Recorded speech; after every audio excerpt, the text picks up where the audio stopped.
Hello, Philadelphia! I'm Bruce Buffer. It's time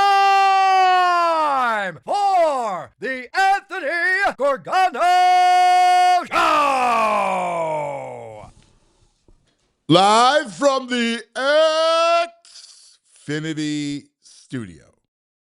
Well, good morning, good morning, good morning. Happy schedule release day. Yes, my favorite. Today we learn what our fall will be like. It's a window into our near future. Fall's my favorite time of the year, football, the whole thing. I love it. I look forward to it every year. And it's this window of time that begins in August and runs through the holidays. It's the best time of the year. It's like 4 months of just, I find it just joyful. I love it. It's my favorite time. We will find out. Good morning. This is the Anthony Gargano Show presented by our good friends from Xfinity and Wawa and the Bet Park Sportsbook online casino app. So here's what we know so far, right? We know the Thanksgiving Day game is happening in Dallas at 4:30. We know the London game is happening October 11th. That's Jacksonville. And always after a London game, there's a bye. So expect week 5 to be a bye. Then I hear, although we also know the Bears and Eagles Monday night game is week 3. So I guess it goes Bears and Eagles Monday night. They can't be playing on a short week in London, so it's got to be in 2 weeks, right? Because that's and then I'm trying to go through the dates in my head like a lunatic. London's week 5, right? London's week 5. So week 6 will be the bye, right? So week 6 is the bye. And then I just heard Eagles, Texans, Christmas Eve. Oh, I don't like it. I love Christmas Eve, but the Eagles playing on Christmas Eve, oh, man, I'm a big, Christmas Eve is the one holiday that I go all out. I cook all day. I love it. It's my favorite. And I love the fact the Eagles are playing, but, man, Christmas Eve, wow. Oh, wow. Eagles, Texans, I heard Christmas Eve game, Thursday night from Philadelphia. Santa. All right. Well, we'll discuss that as I just really got a text a minute ago saying that it's Eagles and Texans on Christmas Eve. So, that being said, we'll find out everything. Dribs and drabs already come out, and come tonight we'll have the official order, which I actually love it. I do. I think it's it's one of those great holidays, right? Like, it's just a great holiday. Find out what we're going to be at, what we're doing, the whole nine. It's so much fun. PGA underway at Aronimink through the drizzle. Feels like Ireland. I wonder how Rory's going to do today. It's got that little chill and the drizzle in the air. So we'll keep you tabs on the continued celebration of USA 250, where we are the centerpiece. Phils lose yesterday 3-1. Schwarber's home run streak comes to an end. But today is a big one in Boston, weather permitting. because it's Ranger Day. The Lizard versus our old friend Ranger, which will be interesting. That's kind of must-see TV. I'm down to see Ranger pitch against us. So that's tonight at 6:45.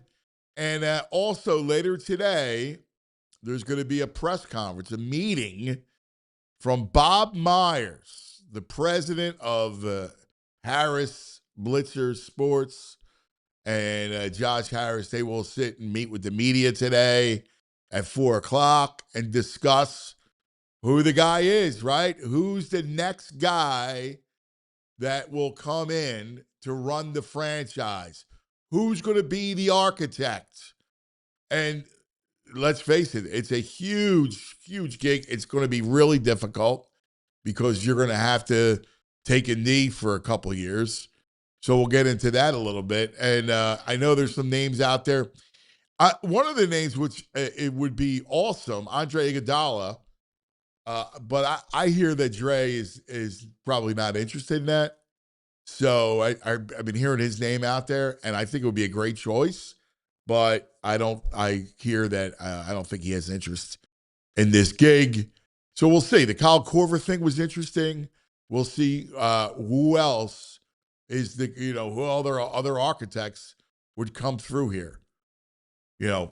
We'll see how attractive the job is, because it's partial tear down, and what do you do to very difficult decisions. The one trade that's out there already is, do you move Embiid for Sabonis to get a year relief from the contract? So that would be, you're just trading him to get the relief. The other trade out there, which I'm telling you right now, I'm not adding any first-round picks to get rid of Embiid. If I have to add a pick, I'm not doing it. I can't give up any assets just to move the contract. Like, there's this talk about Golden State, that you trade Embiid and a 1 to Golden State for Jimmy Butler, who never plays for you, but you get out of the contract sooner. I don't do that. I can't give up a pick. I got to collect picks. And it's funny, I was listening to my old buddy Chunas today. A guy calls up and says, well, it wasn't the top 4 that was the problem. The issue was the depth. Well, yeah, the depth, without a doubt, was an issue. But you can't tell me that this team can compete. Like, we can't go down the Embiid road again. I love Joe. I do.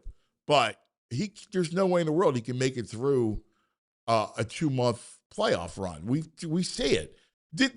And what befell him against the Knicks wasn't even the appendectomy, right? Hip. I mean, you have all kinds. He's walking breakdown. Like, there's no way in the world that you can go through that again. I mean, that's crazy. But you're hamstrung between the 2 contracts. Maybe you get rid of George, possibly, but to do something dramatic, and I brought it up yesterday. I know people hate it, and I understand. I hate it too, but I'm trying to look for solutions. And there's a bit of a redundancy with Tyrese and VJ. And, if you're going to waste the next few years, you're wasting prime Maxey years. That's what's sad. I love Tyrese Maxey. He's one of my favorite all-time guys. Maximus. I love that kid. Love the way he plays. Love his personality. There's nothing I love him. I'll defend him to the hilt.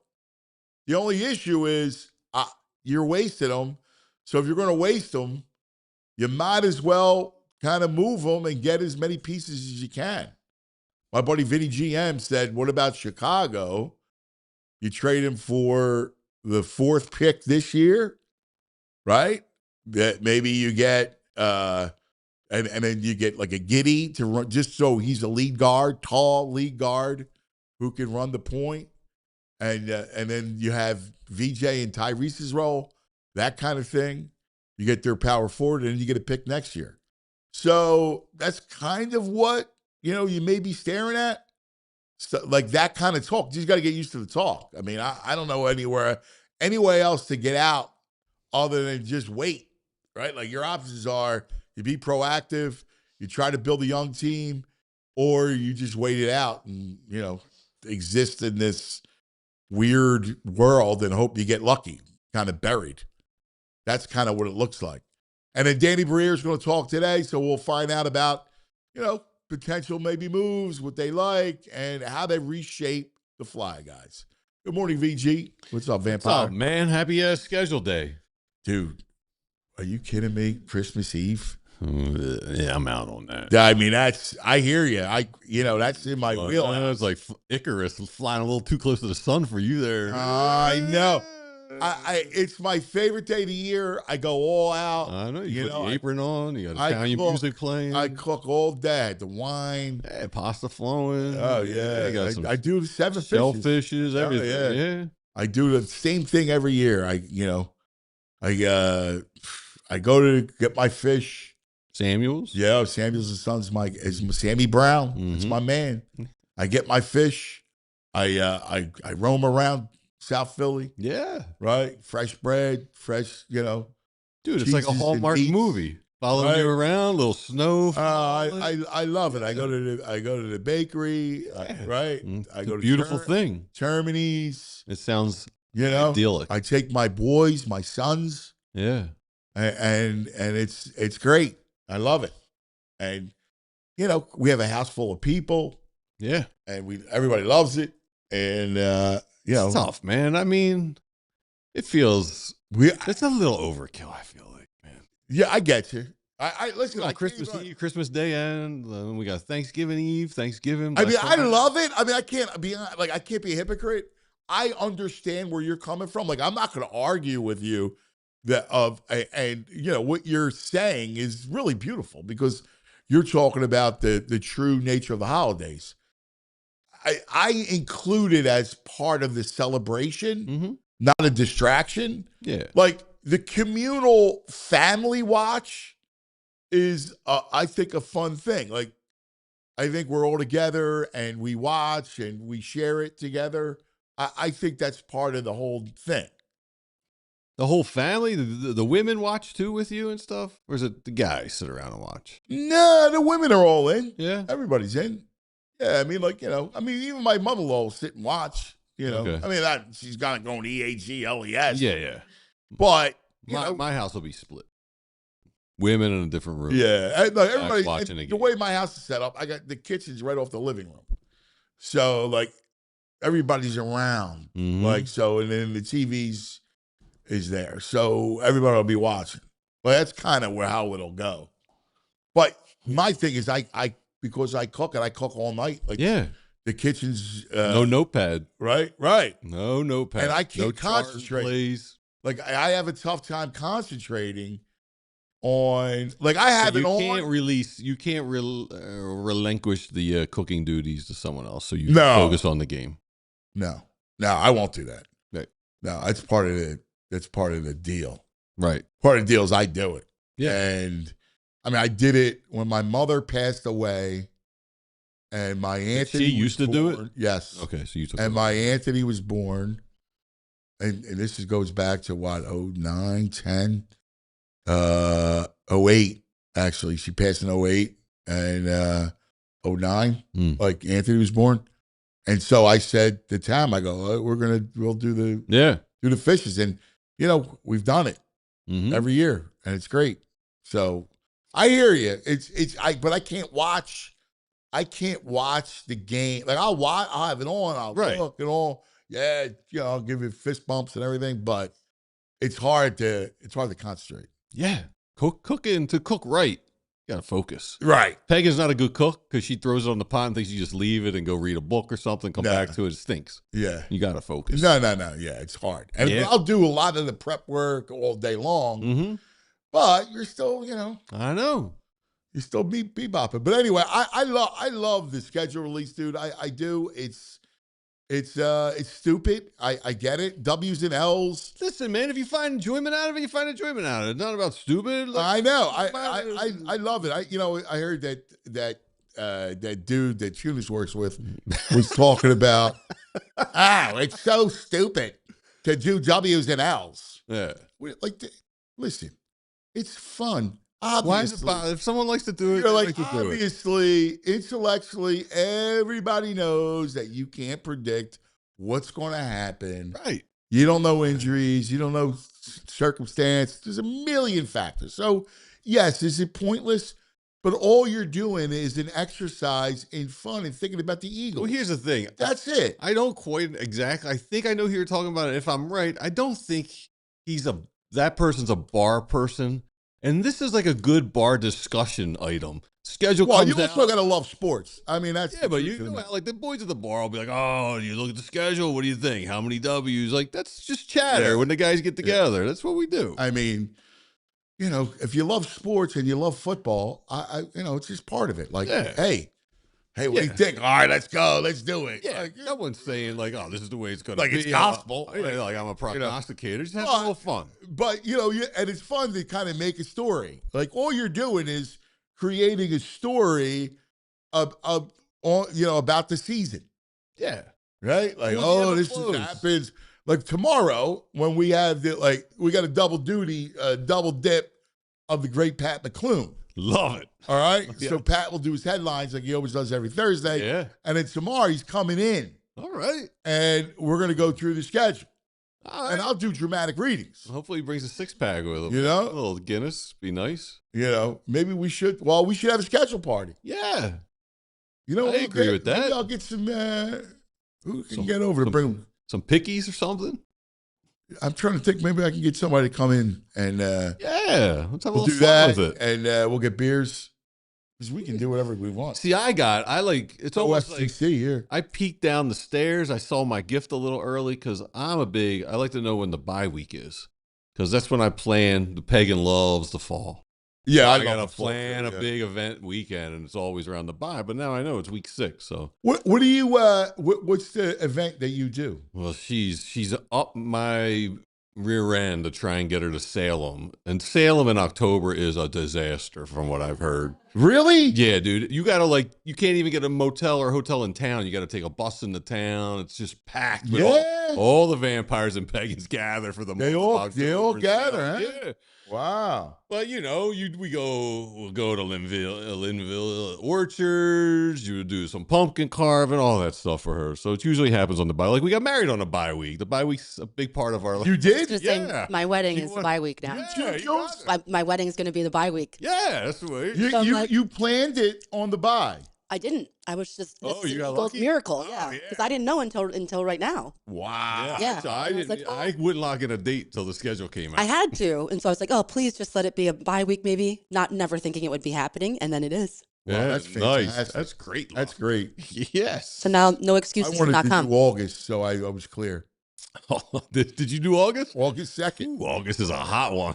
Yeah, I wanted to do Hot August. to be in a suit in August. Yeah, well, I wanted to do August. I was like, Yes. Disappear for August and then come back, Yes. That's it, buddy. It's a big deal. I got to go. I'm accompanying my breadwinner to Spain in August. And I was like, oh, it's the last week of August. First kickoff's not till September 9th. It gives me 9 days to get back and get locked in for football. It'll be great, man. I'm not missing anything the last week of August this year. No, that's good. Yeah, it's perfect time. Yeah, that's cool. You can see Michael Jackson in Spain. What's that? Did you see that video? No, is he doing a hologram concert? No, there's a video. It's uncanny, right? There's a video of some dude on a like tour bus kind of thing in Spain. And it looks just like him. It's right? it's an actual guy. It's a real guy, right? And the guy and the person's videoing him. Yeah. And then the guy's like this against the phone. And when you see the guy, it looks just like how Michael Jackson would look today. That's amazing. And so, the internet freaks, Yeah. they're all like, he's faked his death and all this other stuff. And, There's this guy on I think it's TikTok and Instagram. He invites party people, entertainers over to his house, but it's just him. And they get there and they're super weirded out, but he's got a Michael Jackson. He hires a Michael Jackson impersonator, and the guy thinks he's coming for a big party, and it's just this guy. And the guy just sits on his couch while the guy's like, hee hee, doing his whole dance and stuff. Yeah, that's weird. It's That's so weird, Jules. That's cringely weird. uncomfortable. Oh, it's yeah, it's And he great. People are films like, him? "This is the party. It's just me performing for you." He's like, "Yeah, go ahead, do your routine." Yeah, I don't know. That's so weird. Yeah. Rich Canfield in the chat. He says Salem is awesome, but you got to get reservation a year ahead. I'm telling you, it is wild up there. Really? Yeah. Wow. I would have interest in that, but I mean, I can't plan that far ahead. no. And by the way, it's in the teeth of football, right? Like, so, I mean, we got college, like we got the whole thing. Like Fit Dad knows the guy I'm talking about. He says he hired a Michael B. Jordan impersonator, and it was hilarious. He says, really? So this guy does that for so videos? uncomfortable. Yes. Yeah. Do you like it? Oh, I do You like do? them, yes. I don't like watching something cringy. No. Nah.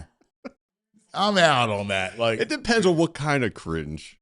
There's okay cringe, and then there's just cross the line cringe. yeah, I'm out. You're out on all cringe? I'm out on all cringe. You're an anti-cringe? I don't find cringe entertaining at all.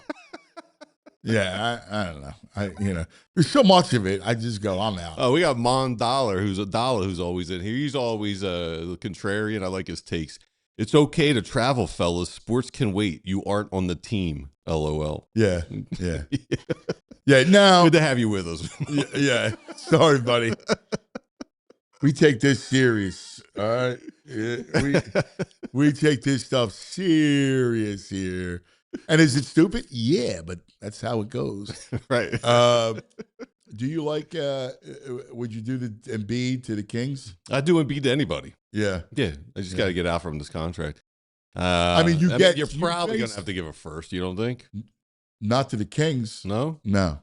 I'm not giving up a pick. I thought that's what I You're saw. not- you're Because they get two more years of Embiid's contract. One more year. That's the Butler deal you're talking about.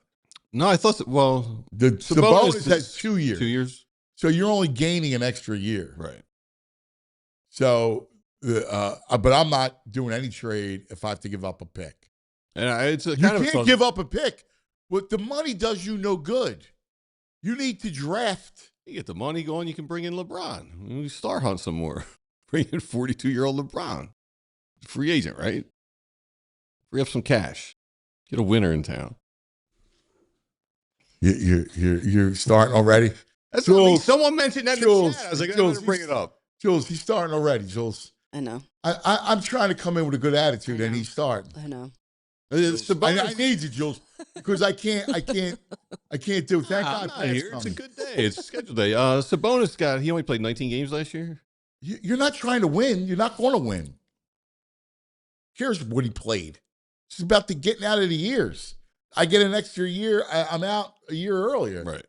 There's no, people think you want to trade guys for like young players, and that doesn't work. You're going to get a bunch of bad the salary cap. It's all about contracts and bad money. It's a league built on bad money. It's insane. There's one name. Have you seen this Nick? I don't know the name. If I'm mispronouncing it, Nick Uren. No. This has been, as a candidate, I'm going to say I'm out on this. He's the GM of the WNBA Phoenix Mercury, and he's a friend of Bob Myers. Yeah. That would not excite me. I don't know. I don't know the guy. So what about this? What's this? Dave Lewin, assistant GM of Boston. Yeah, bring him down. A little Boston. Boston does pretty well. With I would look at guys like that. I would look. Again, Corver interests me, but I don't know. I just know that I like what Atlanta did, but I don't know. We need the next Danny Ainge. Yeah, that is. Well, yeah. Again, I don't know. Listen. Bob Myers, smart guy, so. He's got great contacts within the league. So that's a good thing is that you got him as a resource. All right, lots to get to today. As we kick it off scheduled day, we'll learn it a little bit. The great editor is coming up next. We love him. The great Pat McLoone. But first, let's talk about some of our friends. like the Bet Park Sportsbook online casino app. Phil's tonight. Where are the Phillies tonight, VG? Give me 10 on seconds. the Bet Park Sportsbook online casino app, you want to go play anything you want, right? Like anything you want. Total bases and hits, home runs, strikeouts, like maybe a Lizard Ranger strikeout parlay. The Phillies are minus 114. Over is 7. I like the under. I like the under. I don't think they're going to hit Ranger. I don't feel it. And then you get the PGA, so you get that golf. You got the playoff hockey and basketball. It's right there on the app, plus all the great casino games, the hottest online slots, and new customers get up to 250 bonus spins. They get 250 bonus spins on the hot new soccer-themed slot game. So check that out, plus up to $500 casino bonus back. You got to be 21. BetParks.com has all the details in PA, New Jersey, Michigan, Maryland. Gambling problem, call 1-800-GAMBLER. Now let's talk about Dick's Sporting Goods, my favorite. It's my favorite. I love Dick's Sporting Goods. From the soccer tournaments down in South Philly to baseball games happening right in your own neighborhood, summer sports, officially in full swing across Philadelphia. And whether you're getting ready to cheer on your favorite team or the kids to gear up to hit the field, all right? I was there last night. Dick's Sporting Goods, your one-stop shop for everything you need this season. We're talking jerseys and fan gear to rep your teams, plus the equipment. They have great equipment for the kids, gloves, cleats, bats, balls, everything you need. How many times I walk out with a bucket of baseballs? It's so weird. The net, hitting nets. And, oh, man, just stop by your local Dick's Sporting Goods store anywhere around the Philadelphia area. Shop online anytime, Dicks.com. So, before the next big game, whether you're heading to the stadium or just in the back or the neighborhood field, make your first stop Dick's Sporting Goods, because summer sports start here. You know what I love about Dick's Sporting Goods? I want to go in. It's always, everything. When I was a kid, there was a game show where they would go to a grocery store with carts. Yeah. And they would throw all the food, whatever they wanted, in the cart. Like a certain amount of time? Yeah. Supermarket sweep. Is that what it was? Supermarket sweep. Yeah. Yeah. You remember that? Yeah. I want to do that with Dick's Sporting Goods. What section would you start in? Well, baseball? I start in the bat section. Just clear them out of bats. Yeah. Like selling them out of your trunk. But they put a limit, like you get like one bat, one whatever. Yeah. But I would do all the gear. I'm a gear guy. I love gear.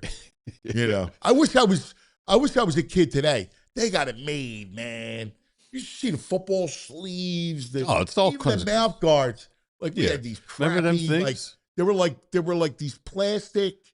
They were armed. Yeah. You boil them up. They're clear. Yeah. And these kids today, they got Maslow has the ones with the money signs on it. Of course he does. Yeah. Hey, speaking of money, did you see McKinnon's goal last night to put it over? Yeah, he's out. That may be the sickest goal I've ever seen from a shot. I love watching that team. I love just watching McKinnon in the car. The goalie thought he had perfect positioning, just standing there against the post. It's like, pew, right over his shoulder. Yeah, I don't know how he did that. That's just unbelievable. Incredible. Well, there's someone in the chat said, where was it? They said, cuz we won 45 games without PG and Embiid for a while. I think if they stay healthy, they're winning games. I think you're kidding yourself, brother. I do. I think that's fool's gold, because you can't get through a playoff. You got to tell me how you get through a playoff. Right? Whole different animal. Like that's beating these slop teams in the regular season. The regular season is meaningless. It doesn't tell you anything. The issue is a playoff run. And look, they beat a Celtics team that wasn't that good, that didn't have Jason Tatum healthy. I mean, you got to take that into account. And then they didn't just lose to the Knicks. They got obliterated. Yeah. I mean, you can't look at that playoff series and go, oh, all right, well, I'm close. You ain't close to nothing. You're light years away from a title. All right, we got the man. Oh, I love it. He's giddy today. How about on the Xfinity mobile call-in line, the editor, Pat McLoone. Extra, extra, read all about it. This just in, ladies and gentlemen, and all the ships at sea. It's time for headlines from the editor's desk with Pat McLoone. Good morning, Pat. How are you, boys? Back after a 1-week hiatus. How's everybody doing? How was the trip out west to the Grand Canyon? There's a lot of majestic stuff out there, Anthony. It was beautiful. Got a little Denver graduation, Red Rocks. There's these whack jobs out in Denver in the Red Rock Amphitheater, which I would love to see a concert in sometime. Their workout is that they get on their hands and knees and they crawl down the steps about 150 to 200 rows of amphitheater. And I took a picture of a guy that did it. He came up and told me to suck my gut in if I wanted to take a photo with him. So What? Slavic got a photo. So, He can't be seen with a guy who likes a few pints. What the hell? Out of here. Are you right. kidding me? That's right. Yeah. That's your J.O. right No, there, no Pat. kidding. My God. Glad you had fun, though, buddy. That's good. Very good. Outstanding. Yep. Me and VG were out west at the same time. Who knew? Yeah, you guys should have hooked up. I know. We missed each other like a day or two. So you come back to this. Yes. And, we got a little respite of all Eagles all the time, but thank God here's the schedule because we're going to need all Eagles most of the time from here on in. Yes. Here on in. Yes. And I know you and I look at it the same way. We're like kids when the schedule comes out. And people go, well, you already know the opponents. It's different. Absolutely. When you, Absolutely. Right? Like when you see the roadmap, it's a window into our future, right? It's a glimpse across the street to see what we're going to be doing. Yeah. Jimmy Kempski, I think, does a good job for Philly Voice for a long time, writes about the food in the press boxes, which is a little different. But he starts it, and I read it all the time, but he starts it by saying, so I'm not supposed to write about this. Shut up, loser. And that's my feeling about, like, if we're going to talk about the wins and the losses or whatever, let us talk about it. Shut up, loser. Everybody's like pontificates about the schedule and the draft and all that stuff. Hey, that's our time of year. Exactly. Let us have some fun. You don't like Yeah. it? Go just beat it. Go do whatever you do. Just beat it. And you Just know go what's to our a great vestige of the schedule? I've had several people tell me that if I get any leak about when they play the Titans, to let them know because it's going to be a rush to air flights and hotels because everybody's targeting that as the Eagles' trip this year. Nashville, yeah. Yes. Yeah. I'm just looking. I got one. I got one leak for you. Okay. Christmas Eve, home against the Texans. Oh boy. Home against the Texans. Okay. Yeah. That's tough if you're going. But I think it works out just fine if you're just viewing. We'll get our family mass in and a little something to eat, and then we'll, what do you figure? Night game, Anthony? Yeah, it's a night game. Sure. That's a win. Everybody clears out and gives Santa a little time to get down the chimney. Sure. What surprise is on in What it? do you do? You go to the 4:30 mass?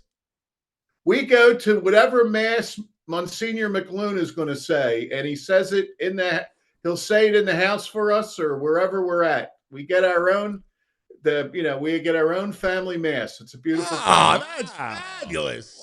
Wow. Do you do the peace be with you and also with you? We do. Sure. We do. Yeah. That's my favorite part of the mass. Okay. Always been my favorite part of the mass. Yeah. There's a friend of mine that, I think everything tends to go over to my friend, Jeff Sherry, but he is a friend in church where, when it's a big thing and it's called the nod of peace, where, you see somebody and you just, Yeah. you give the nod of peace because you can't get over to shake a hand. The nod of peace is fashion as well. Yeah, the nod. I go in. I'm like, I know. Yeah. fist bumping. Yeah. There you go. Kissing. Pat, does father bring like roadie Eucharist with him? Yes, he does. Yes, he does. Yeah. Got Rhodey Eucharist, man. That's impressive. Yeah. That's great. What about, does he do incense? No. Uh-uh. I like that. No. Smoke detectors Remember going that was off. Boulder Boy. Ooh, boy. That'll wake you up. Open the windows. Can't breathe. That'll wake you up. Yep. Yeah. That's awesome. Yeah. With the incense, though, somebody's getting taken to paradise a lot of times. So, that's not always the incense breaking out. That translates to somebody. Yes, you're right. You're right. Yeah. Yes, great. Yeah. All right, buddy. You want to start? We have an interesting. Okay. We have a little. I may personally not do the Sixers after this week out of spite for 4 weeks. So we'll see.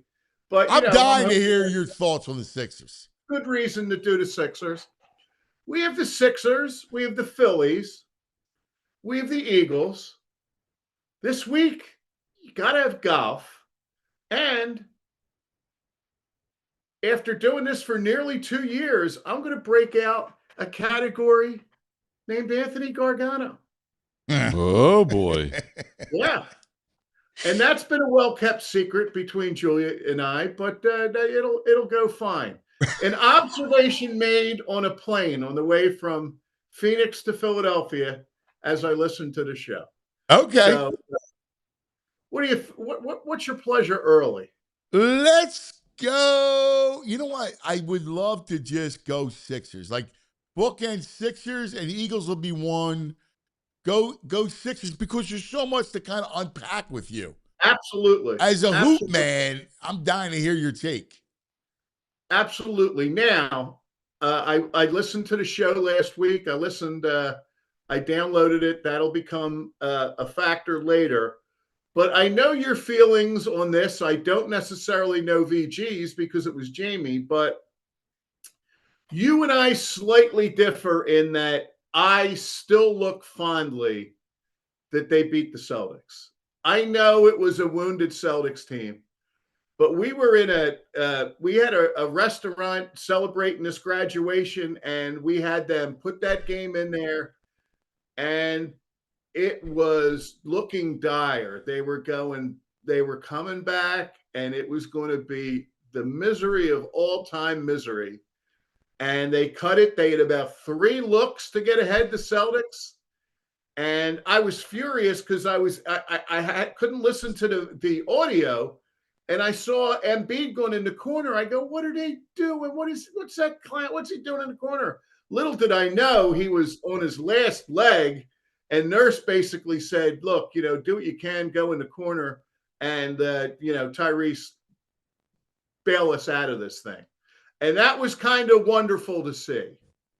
But after that, it got really tough. Our headline on the Sixers, Anthony, is we owe you a decade.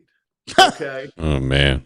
And going way back, guys, veteran observers like us, a young lass like Julia wouldn't remember, but the marketing campaign of the Sixers during 1 year when Doc was there was we owe you one. Because, I think it might have been the year after they got up 2-0 on Bill Walton and the Blazers, and they wound up losing 4-2.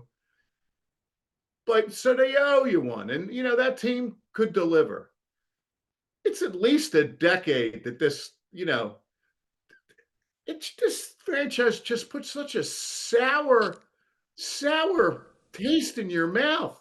Yes. I mean, you're one of the most positive people I know, and it's just bringing you to your knees. You can't stand it. It's horrible, Pat. And this is such a tough job.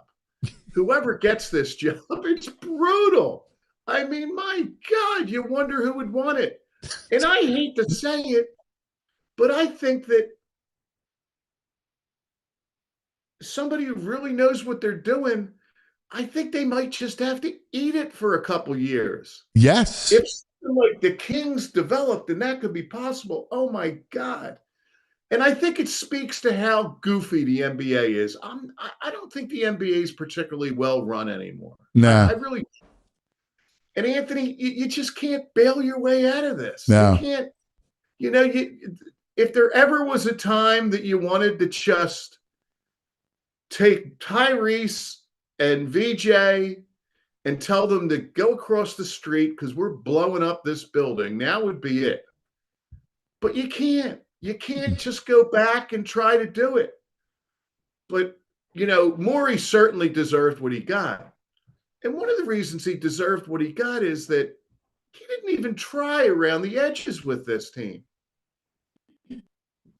I mean, it's a slap in Philadelphia's face that you didn't have enough guards. Philadelphia is all about guards. Yes. Guards. The Philadelphia guard is a thing. Yes. And, after, I kind of was ambivalent about Quentin Grimes and listened to all you just being so down on him. My God, you were right about that guy. It's terrible. Terrible. He'd made that one great defensive stand, and I laud him for it, where he chased Jaylen Brown up and down the floor. But where was that in the Knicks series? Exactly. And I mean, Paul George at times played well. But boy, what a no-show he was in those last couple games. And that's at home.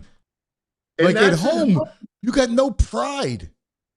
Now, listen, exactly. I don't think they're any good. Like Grimes, I never thought was good because he just struck me as the guy that put up numbers on a bad team, right? Like exactly right. Somebody's got to do it.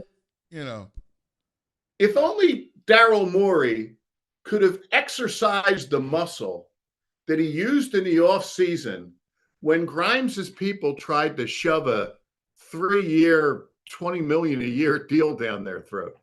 And Morey just sat back and said, no, we'll wait you out. We'll get you for a year. And said, oh, well, if he's a big year, you're going to lose him. So what? And he didn't have a big year. Let's see what kind of a deal Grimes gets the next time out. But I wish Morey had exercised that.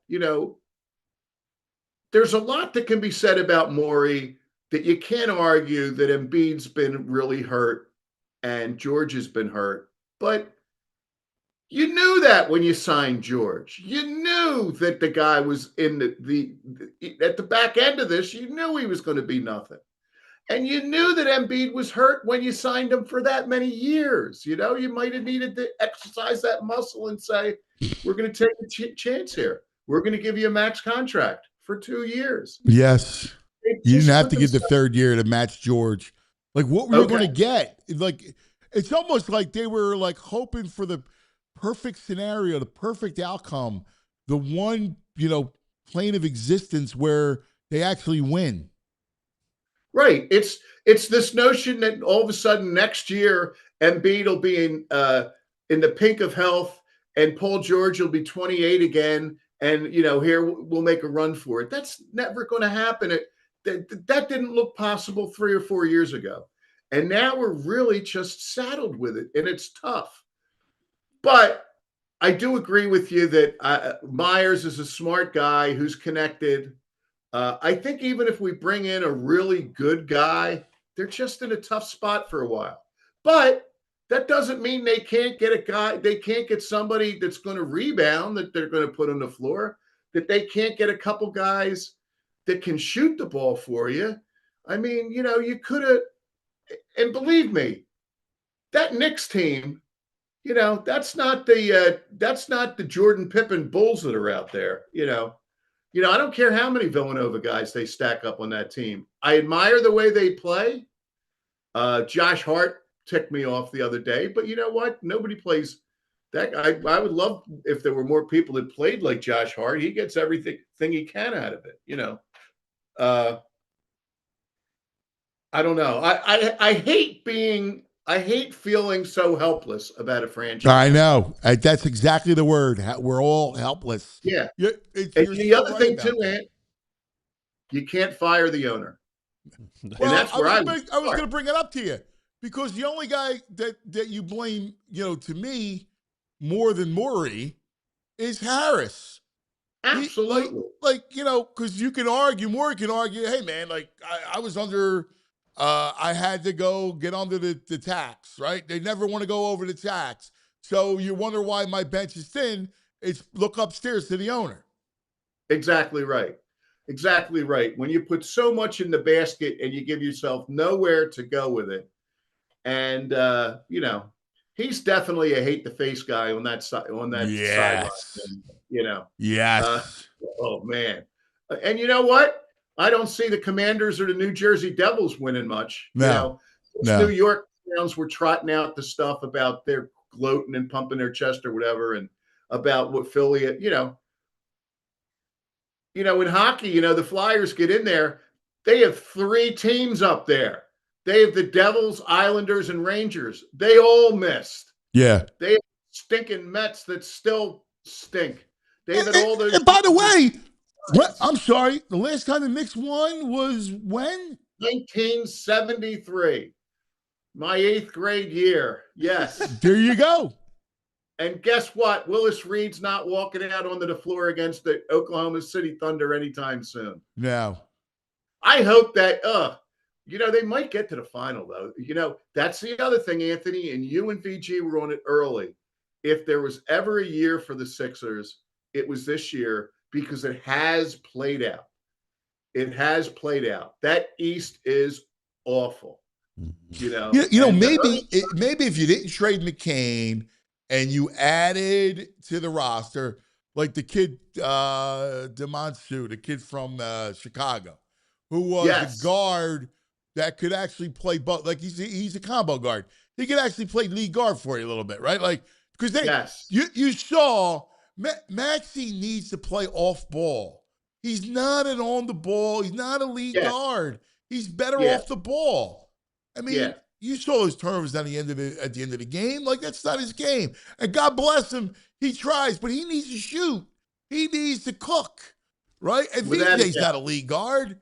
You need a lead guard with these two. Yeah. Absolutely. And, the recipe's clear for Edgecombe. I mean, Edgecombe needs to be in a gym every day, jacking up 500 to 1,000 threes. Yeah. And working on developing that short game. But he's got the perfect example. One of the things I love about Maxey is he's come back every year a little better than he was the year before. And if VJ can do that, watch out, because what VJ has, what others don't have, he's the best athlete on the court. Yes. And if he becomes even a better lockdown defender, I love the start with those two guys. But I would love for it to be, I would be happy to win 25 games with the two of them, and whatever you could fill it around for 1 year, and know there was a plan moving forward. But the plan, folks, is in neutral. And that's a really rough place to be. Let me ask you a question, because the one thing I'm a little worried about going forward, it'd be different if I could just have those two and then, build it without cap issues and everything else. But knowing all the stuff around it, there's a bit of redundancy with the two of them. There is. Yeah, that's very true. That's very true. You kind of wish VJ was 6'7". Yeah. And he could be your 3. Yes. But, there is. But then if you really had some depth at guard, and then, they look like if Grimes was going to do anything with McCain, you just trot it out in waves and you keep running. You get fresh bodies running at Brunson's and Jason Tatum's and stuff like that. And, in crunch time, you have VJ and Maxey on the court together, but at times you don't, because you've got other people to roll with them, and you've got a veteran point guard that's out there, 28 minutes with those guys, but they don't have it. No. So that begs the question: can you win with them two together? Is that a formula that can win?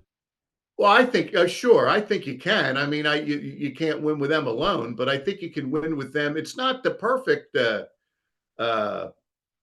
foundation, but don't you need a lead guard? Yeah, you do. It's a matter of what you mean by winning. I mean, they can make the playoffs with those two guys. You can't go much farther than that. That's my feeling. Yeah. Yeah. Yeah. I think that's right. I think it's right. Now, I would think about it. I hate myself for thinking about it, but if I'm just going to be business, knowing that I'm not winning anything soon, and knowing that Tyrese is 26, and I can get a lot for him, like it would stock my franchise. I got to think about it just for the best of the franchise. Yeah, anything goes at this point. Any Yeah. kind of, anything goes. I would hate to see that, but you have to be open-minded when you're Yeah. in this kind of a bind. And I think you have to be open-minded to the point that you don't do stuff just for the sake of doing stuff because you're so hamstrung. If you don't have the right way to get one of those guys out, you might just have to eat it for a little while and build it up as best you can and just have an outstanding exit strategy once those contracts get off the book. Agreed. All right, headline number 2, my brother. All right, let's go to the golf world because we rarely do it. And the headline is that Philly in the forefront, okay? Oh, I love it. Okay, way to go, Julia. Guys.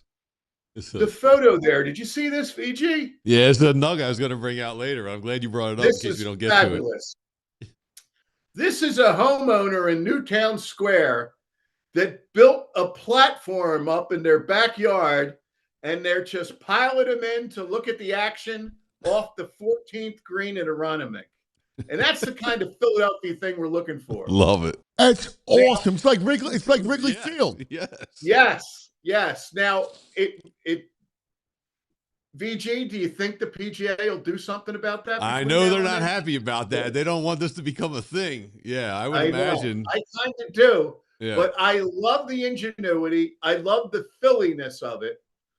But Anthony, we are defenders of the fort. We are defenders of Philadelphia. The three of us are. And we can hold our own in golf as much as the next guy. Damn right we can. It's a hotbed. It's unbelievable. Yeah, it's awesome. If you take a certain square mileage and you say, here's the circle. Anywhere in the country, come up with 3 that match Marion, Aronimink, and Pine Valley. Do it. Yeah. Let's see if you can do it. Yes. Do you want more? One more back is Golf Channel 38 minutes ago put out on Twitter. Does Philadelphia have a case for the best city in the U.S. within a 20-mile radius with Marion, Aronimink, Pine Valley, Gulf Mills, Rolling Green, Huntington Valley, Philadelphia Cricket Club, and Philadelphia Country Club? Wow, that's awesome. Absolutely. And let's not forget where you had the fine show from at Jeffersonville. Yes. Jeffersonville with McLoone Trivia across the street from Jeffersonville, no longer there.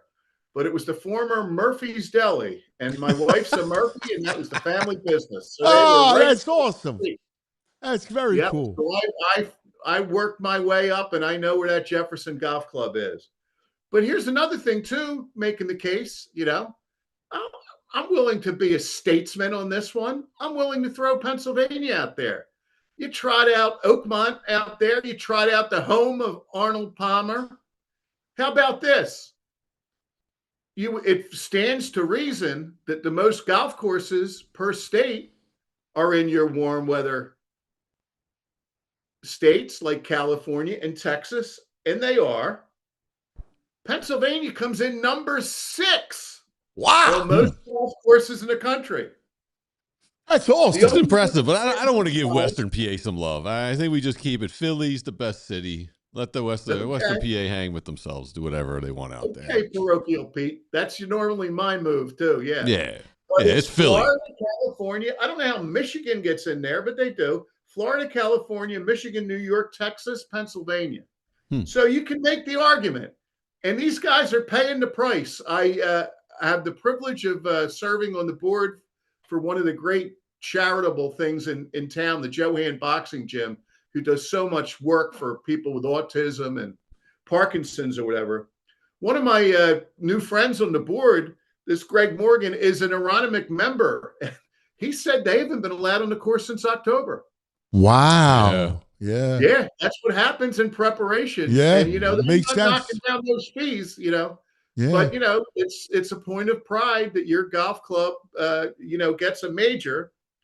And I'll be out there Saturday. I'll get the boys out there. Nice. Yeah, That's all right, brother. Gotta do it. Gotta do it. When in town. Right now, what do we got? Oh, yeah. Jaeger's up early. Ben Cawley, Cam Smith, Jaeger, all 3 under. There you go. Xander's I'll 2 run my under. golf ball under 3 the under, title 8. Daily News Wow. Live. We'll see how I do. That's Pot Geeter. Here he is. He's 2 under. Hey, Pat, let's take a quick TO. Come right back. Sir. All right? Yes, sir. We just got to take a little bit of word from our friends. Back with the headlines in a moment.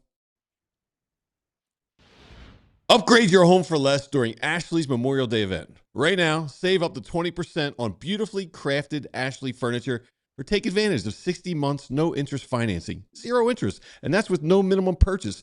Looking to sleep better? Get free upgrades on select adjustable bases plus king-size comfort for queen-size pricing on select Ashley mattresses. These Memorial Day deals won't last, so don't wait. Shop in-store or online at Ashley today.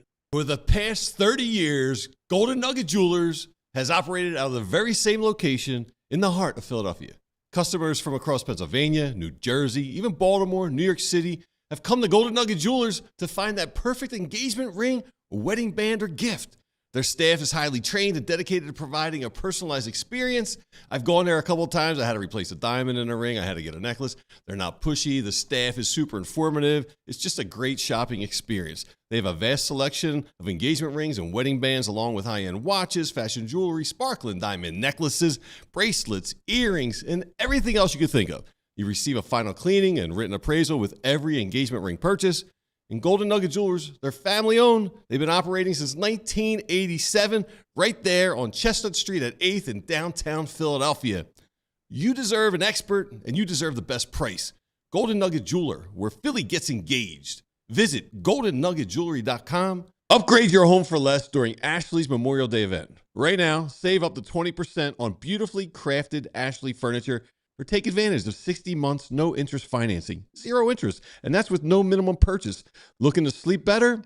Get free upgrades on select adjustable bases plus king-size comfort for queen-size pricing on select Ashley mattresses. These Memorial Day deals won't last, so don't wait. Shop in-store or online at Ashley today. All right, back with the editor. All right, headline number 3, buddy. All right. Well, let's go through the Phillies real quick because I know you want to end with the Eagles, and I want to trot out the category of your own name. And our headline on the Phillies is "Take a walk on the wild card side," because I love it. They can do this. Yes, they can do this. But you know what? They're at a precarious part because they've made a run to this. If they won last night, Anthony, chances are they're not going to get the game out. It's supposed to be real bad weather tonight. If they won last night, they would be going up against Ranger for the right to be 500. Yeah. So they're in a precarious spot that if they lose 3 or 4 at this point, it really hurts because they've got there in a hurry. But they're doing okay. I mean, where they stand, it would be tough to get to 90 wins. You'd need to go 70 and 49, but to get to 86 and 76 gets you in. You have to go 66 and 53. That's 555 ball. Yeah. They can absolutely do that. Yes. Last year, now 555. Last year, winning percentage was 593. The year before, it was 586. The year before that, it was 556. The last 3 years, they played a level of ball that if they could do that, it would get them in there. And it's been fun along the way. Bryce, Schwarber. Schwarber, it was the best. The ninth inning last night, I sat down for it.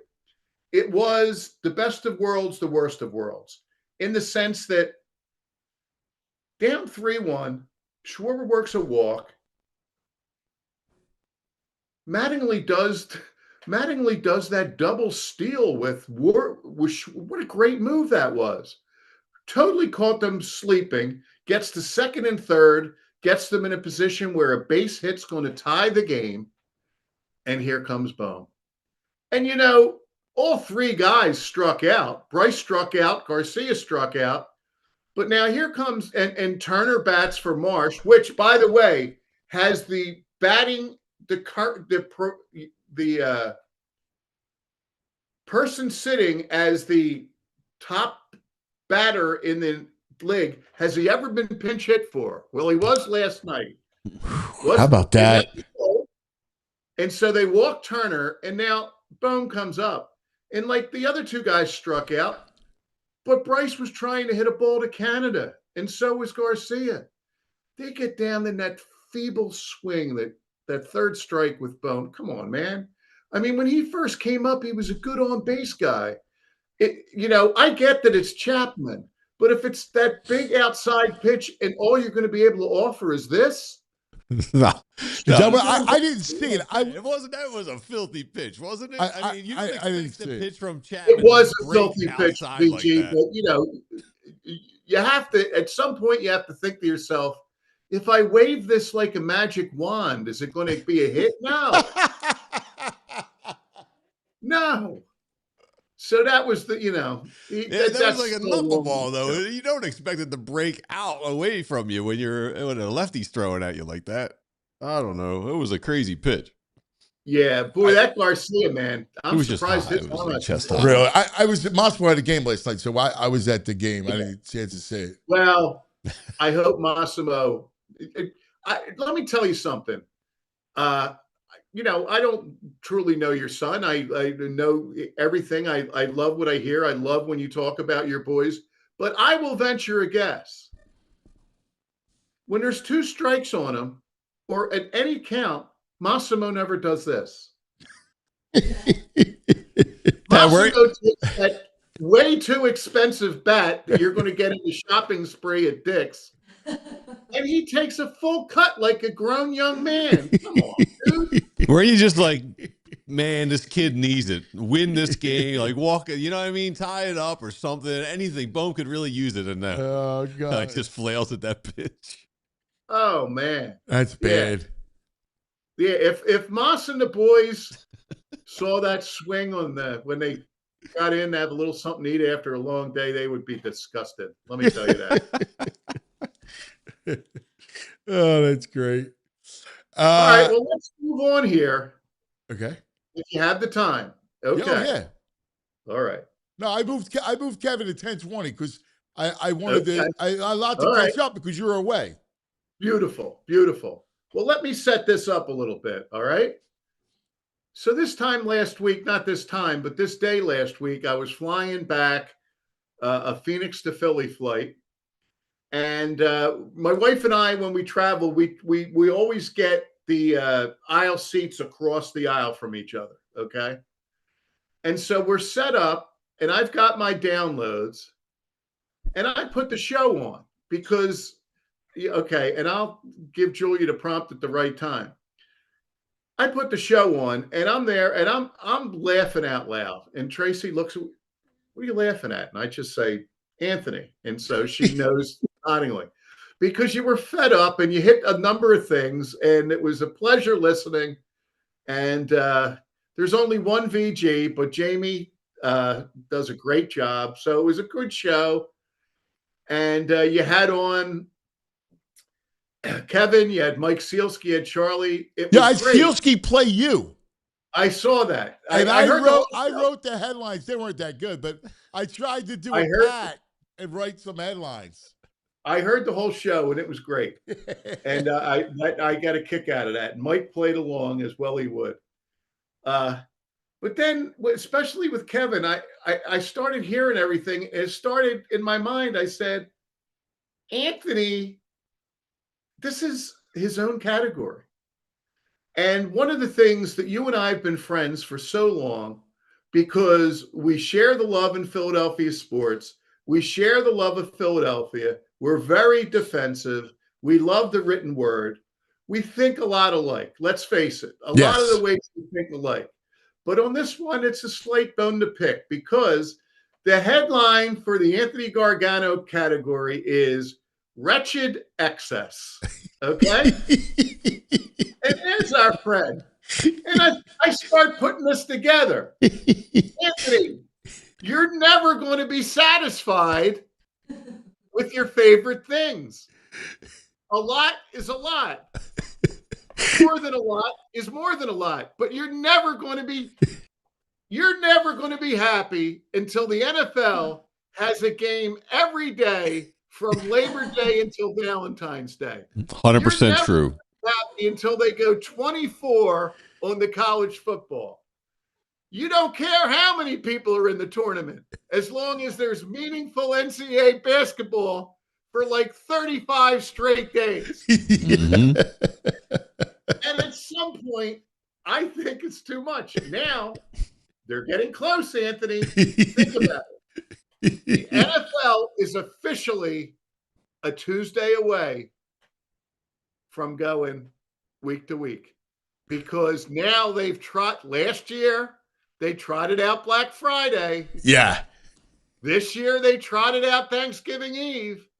You go Sunday, Monday, they're a Tuesday game away from doing the Gargano twist.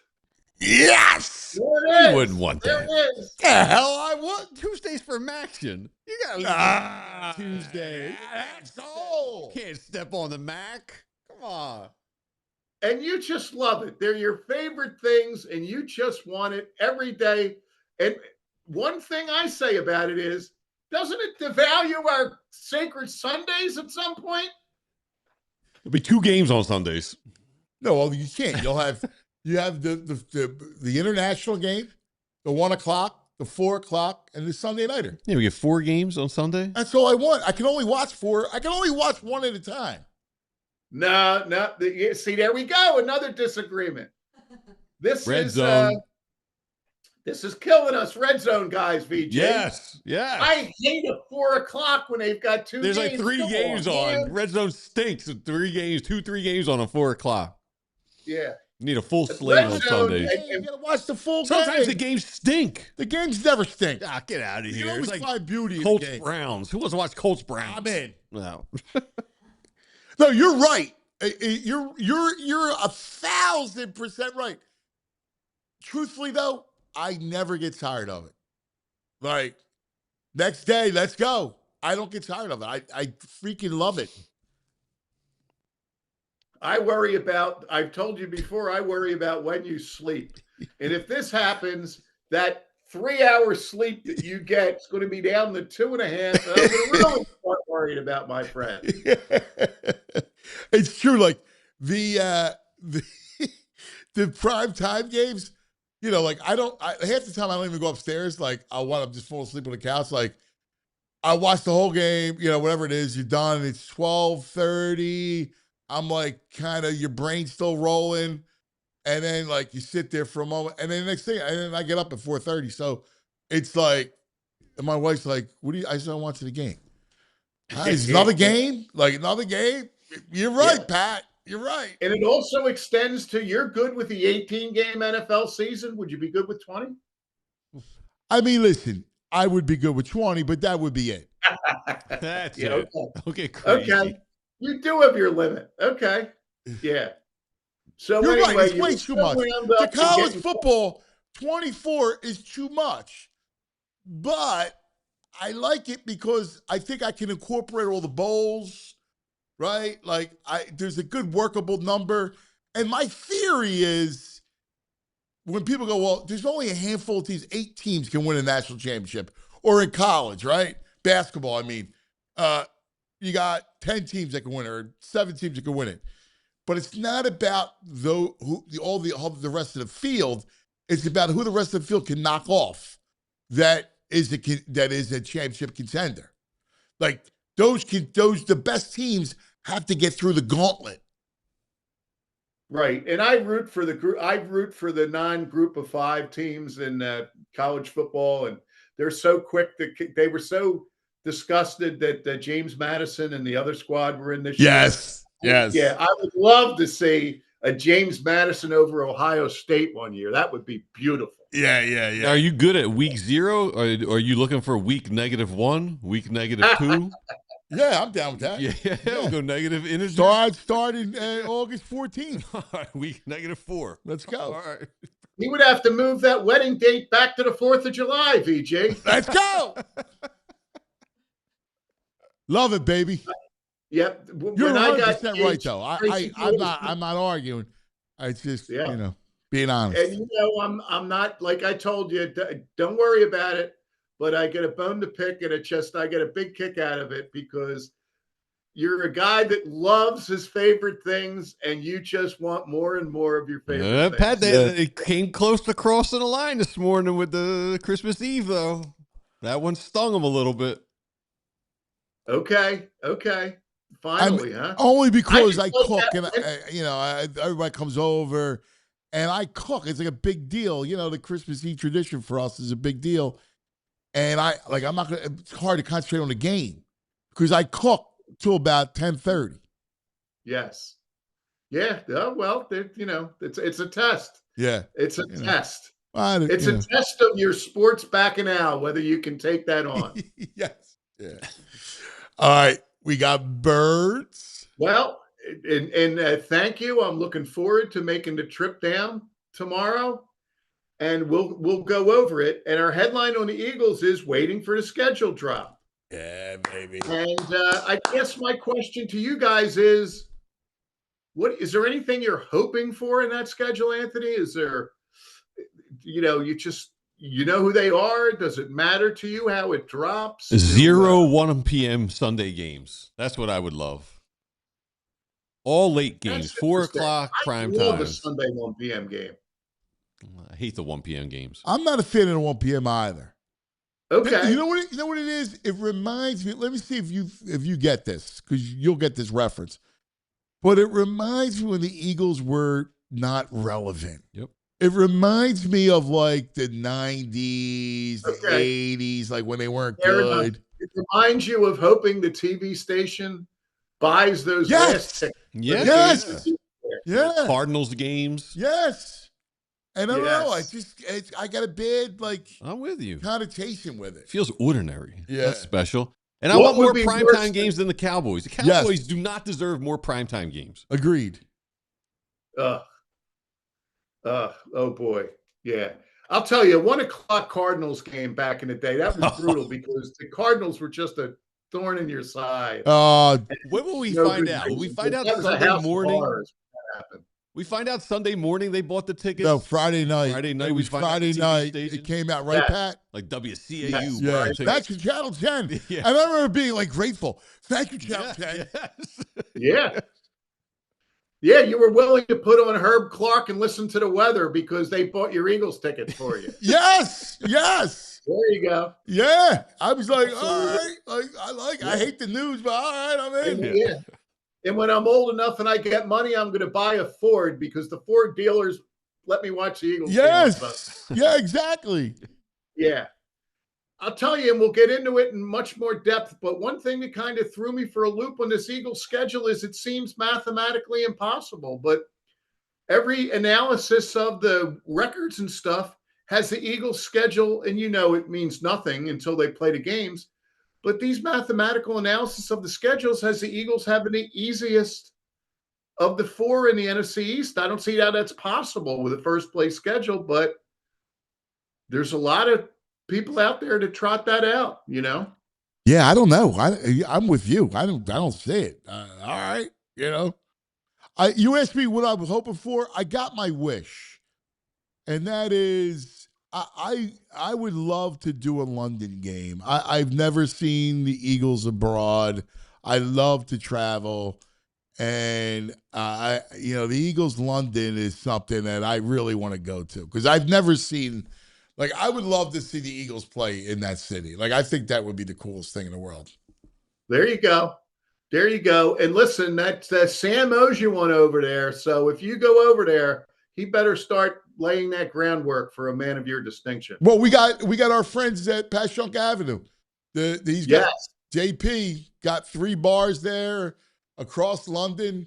I mean, I think that would be cool. Like all the Philadelphia people. I know our friend Vince from Philly Sports Trips going to do a big thing. Like that would be pretty awesome to go overseas and take over that town. Yeah, and I'm fine with the way it played out. I thought, you good owner, bad owner. We got done with Josh Harris. Jeff Lurie had just the right taste. He said, look, I'm fine with overseas, but I'm not giving away a home game again. I'll tell you that. Yeah. He put himself in a position where you get that. And what's going on with the Jaguars? They seem like they play half of their season over there. It's unbelievable, right? It's crazy. Yeah. I guess they're making they're trying to figure out a way to move them permanently there. Yeah. Maybe. I got to think the NFL kind of hits their coffers somehow because when you think about when the Eagles give up that game for Brazil, the revenue that the Eagles are missing out on, or any NFL team's missing out on, it's quite it's a lot. So it seems to me the Jets always play 2 or 3 over there every year. Yeah. Yeah. The revenue explosion. If they get a team permanently over in Europe. Oh, my God. I mean, geez. Yeah, I think that's got to be a big deal. Yeah. That would be pretty incredible. I don't know. Anything that you're looking for? Like, what is your wish? Well, it's funny. I don't, I would, I kind of, the Eagles always seem to win and win that opener no matter who they get. I hope it's a schedule that they can get off quickly, but if you get off quickly, you're asking for trouble. You're asking for trouble down the road. So I'm willing to just trot it up there and see what it is. In a given year, there might be something that, depending on who they're playing, that I would really like.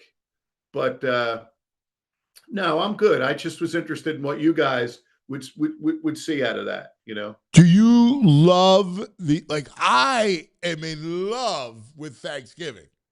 Like Eagles Cowboys 4:30 that's great. It's the greatest, right? Yep. And let's hope that they have another 33-10.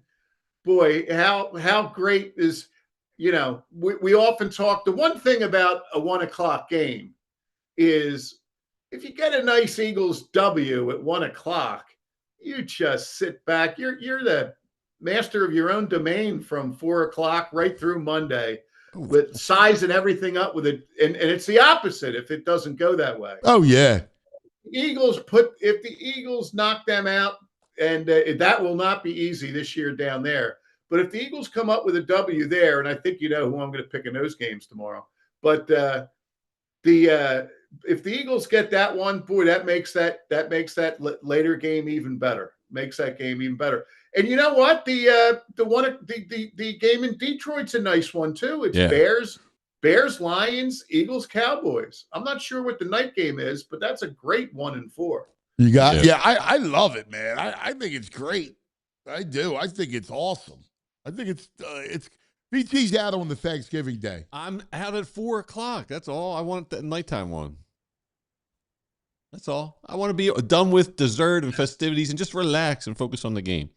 The nighttime I'll tell game. You what, my version of Wretched XS, Anthony, on Thanksgiving Day is, and I don't really have the right vehicle for it, but if I had a family interest or something in a local high school game, to be there in person at 9 or 10 in the morning, then catch the late of the first quarter in Detroit, then Eagles, Cowboys, then the night game. Somebody could just kind of put a plate in front of me and a fork, and I'm ready to go. Let's do it.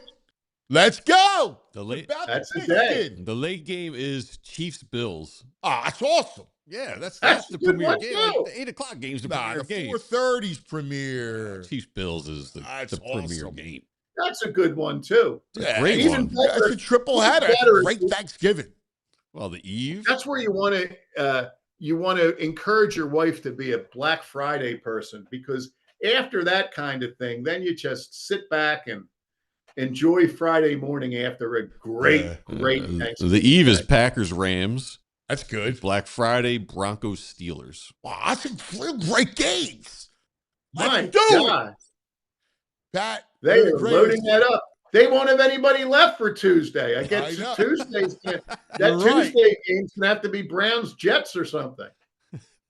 Listen, tomorrow we're gonna have a party. I'll try to get food in here. We'll get beers. We'll do the whole thing.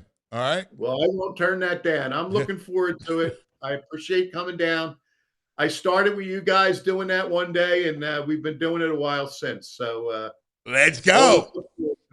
Love it, buddy. I look forward to the next guest. It's always fun listening to. He's all the right, greatest. guys. Thanks, pal. Okay. There he is, the editor, Pat McLoone. And yes, coming up. Oh, I can't wait to talk to him. We got to come up with a Sixer plan. And I know he'll be like all in on the Eagles Thanksgiving Day game. Yeah, I would imagine he would be. Yeah, he'll be all in. Yeah. So we'll go over schedule. We'll go over Sixers, Phillies, always 4 for 4 with our great Kevin Negandhi. It's coming up. But first, a quick word from our friends. Let's talk about Parks Casino, Street Road, Bed, Salem. Oh, VG.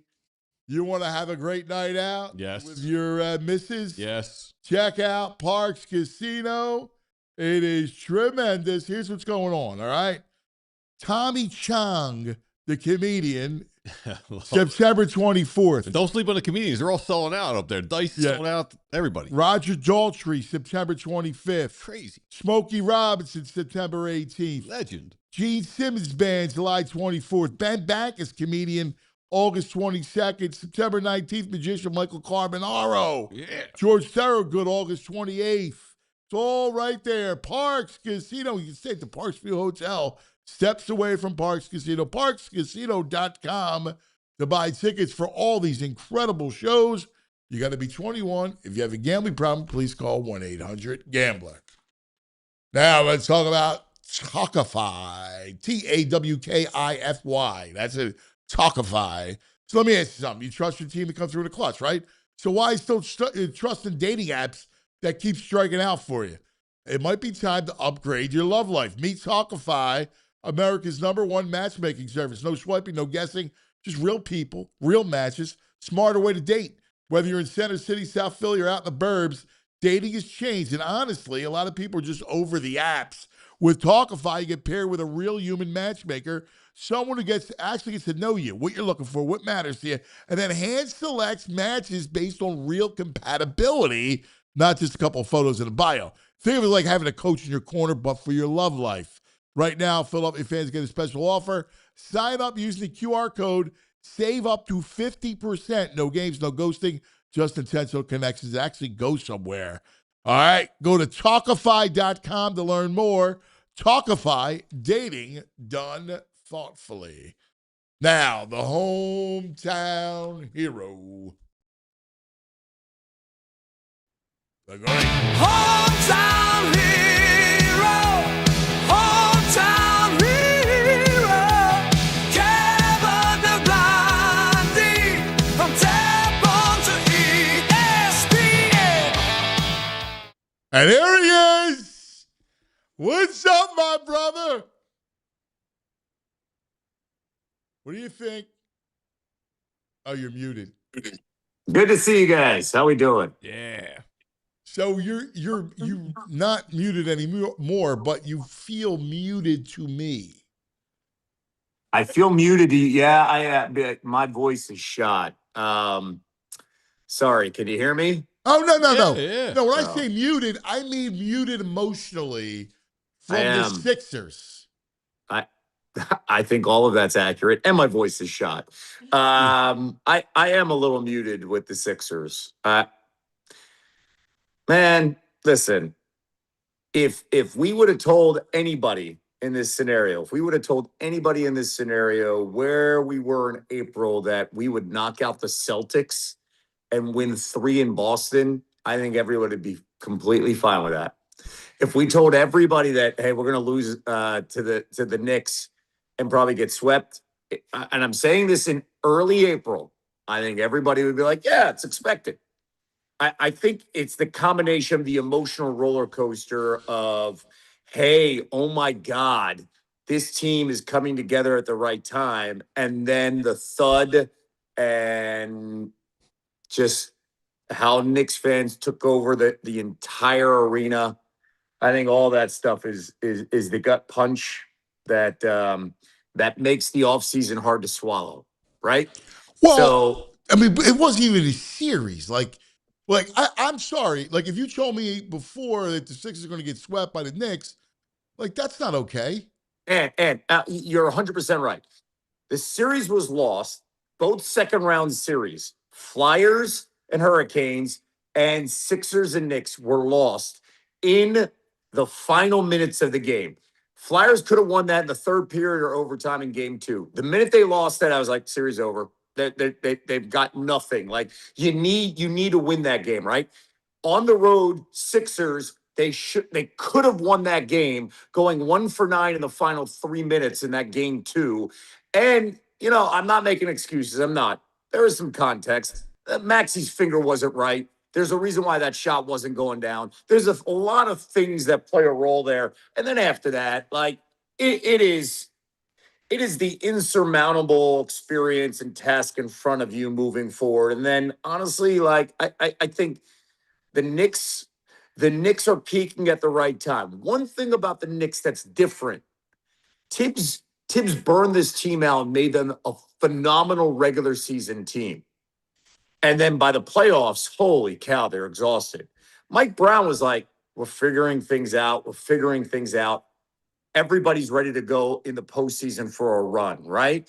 And then you unlock Towns, and now Towns is playing a little more point center, and it's a completely different thing. Bridges hits that shot in game 2. That's just a backbreaker. Like, it's just an absolute backbreaker. And I'm not making excuses, I'm just explaining some context of where they are, who they had, and Wait, can I want to volley a little bit, right? Because Let's volley. Like, Let's volley. I view it differently. Like, I view the Flyers as, Carolina's a better team, a much better. They're a seasoned team, cup team, so we align there. Like, I expected that. I didn't expect them. Truthfully, I expected them to get swept, maybe win one game, and I was proud of them because they competed in every game. Even in game 4, man, they played their hearts out. The Sixers, Towns wasn't a factor in 3 to 4 games because he was in foul trouble. Especially game 2. OG didn't play. Like, I mean, they lost that series because they were wretched defensively. They had no effort. They Douche McBride bagging threes in your face. Like, and it was left open for a fourth one. They were pathetic. And they were an embarrassment. Every one of them. I think they emptied the chamber. I think they emptied the chamber in games 6 and 7, especially 7 emotionally in Boston. And I also think their only shot at that series was literally the game 2. They're trying to figure it out without Embiid, and they poured everything into it. And VJ hit a wall. VJ talked about it post game, after game 4, what he's got to work. They were leaving him open. He was missing threes. All right, like, there's a lot of things. You're 100% right about the effort. Flyers completely different from the Sixers. 100% right on games 3 and 4 at home. I'm not disputing that at all. I look at the situation as, and I know Embiid took a lot of grief about, calling it a success and stuff. I don't even care about that. That was in context to the question. So, I'm happy the Celtics were home. Happy the Celtics were home. And I think that the Sixers are much closer to the Knicks than a 4-0 series sweep than the Flyers are the Hurricanes in a 4-0 series sweep. I think the Sixers are closer. I really do believe that. But I don't. I think they're light years away from any kind of finals, light years away. Oh, I And didn't say that. I can't let them off the hook. I'm not Then here letting, we but I'm not are. letting them off the hook. When I say light, I don't over think a they're. decade. I'm not saying you are. I'm not saying you're. I'm not saying you are. I'm just coming at it going, we are over a decade into whatever this rebuild thing was. Whatever it is. And we are as far as away. I might as well be in the planet that used to be Pluto from an NBA title. And you know what, dude? I resent them. They have failed. They have made bad decisions. The ownership didn't even give him a chance.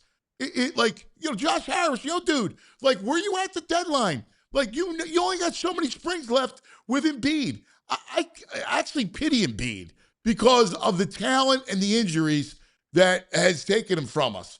But this is what they are, and they have no talent. How long have I told you about Grimes and Oubre? All right, slop. They're slop players. They don't belong in playoffs. They're not winning you anything. And Grimes. That's why I'm frustrated. What a bad series for Grimes. What a bad series for Grimes. Oh, God, what a bad series. Even Oubre. I mean, a guy shows up one game. Get the hell out of here. So I think Oubre's role, I think Oubre would be more. I think you would feel differently about Oubre if they got more work from their starters and then Oubre played a more substitute off the bench role. Yes. I think it's the but role. But Nurse treated him like he was Draymond Green. I think the role that Oubre was playing was what is frustrating you on this team. But I think Oubre could be effective on another team, and I think if he's 6 a or 7 seventh would man, be like, all right. Yeah. So, I'm not disputing any of that, especially before the deadline. I feel really bad for Joel Embiid. I really do. And then you're watching McCain do what he's doing, and it just takes the knife and it's twisting it. The McCain stuff, I think that takes a life of its own as well. I really do, just because if you're told that you've got to get under a number, you got to get under a number. And then the McCain stuff, I think there's a lot of emotional connection that people have had. Well, again, it's Josh Harris's fault. I got no problem with that. However, I thought there was another way to get under the cap besides giving up on a kid that was coming off an ACL and had a skill you did not possess. So they don't possess it. They right. Don't have I blame Morey, and he should have gotten under the tax in another way besides giving up on a kid.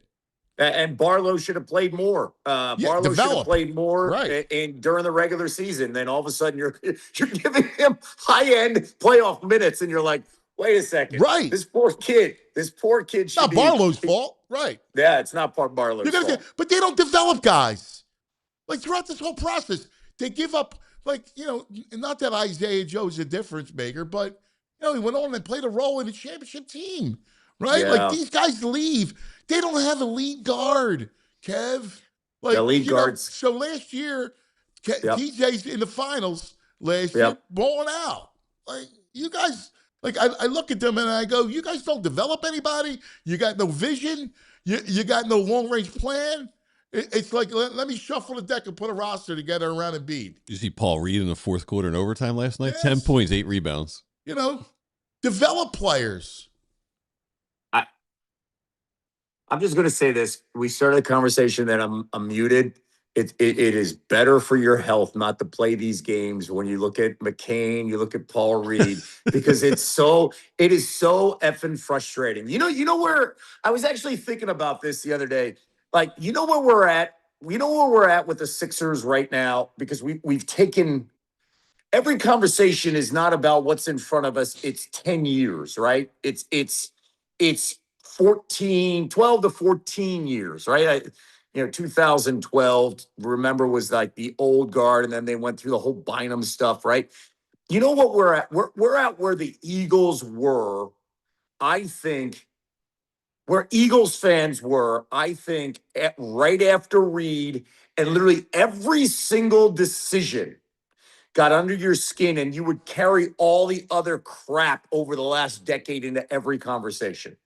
I think that's kind of where we're at with when it comes to the Sixers discourse. Like it is like it is. You can't look at one thing. It's like all of this, and we are reminded by everything. Well, everywhere we turn, we're reminded we could have gotten Brunson. We could have got all these Nova kids. We could have got how this whole Celtics Fultz thing played out. Like everywhere you turn is an absolute gut punch because you're reminded of the last decade.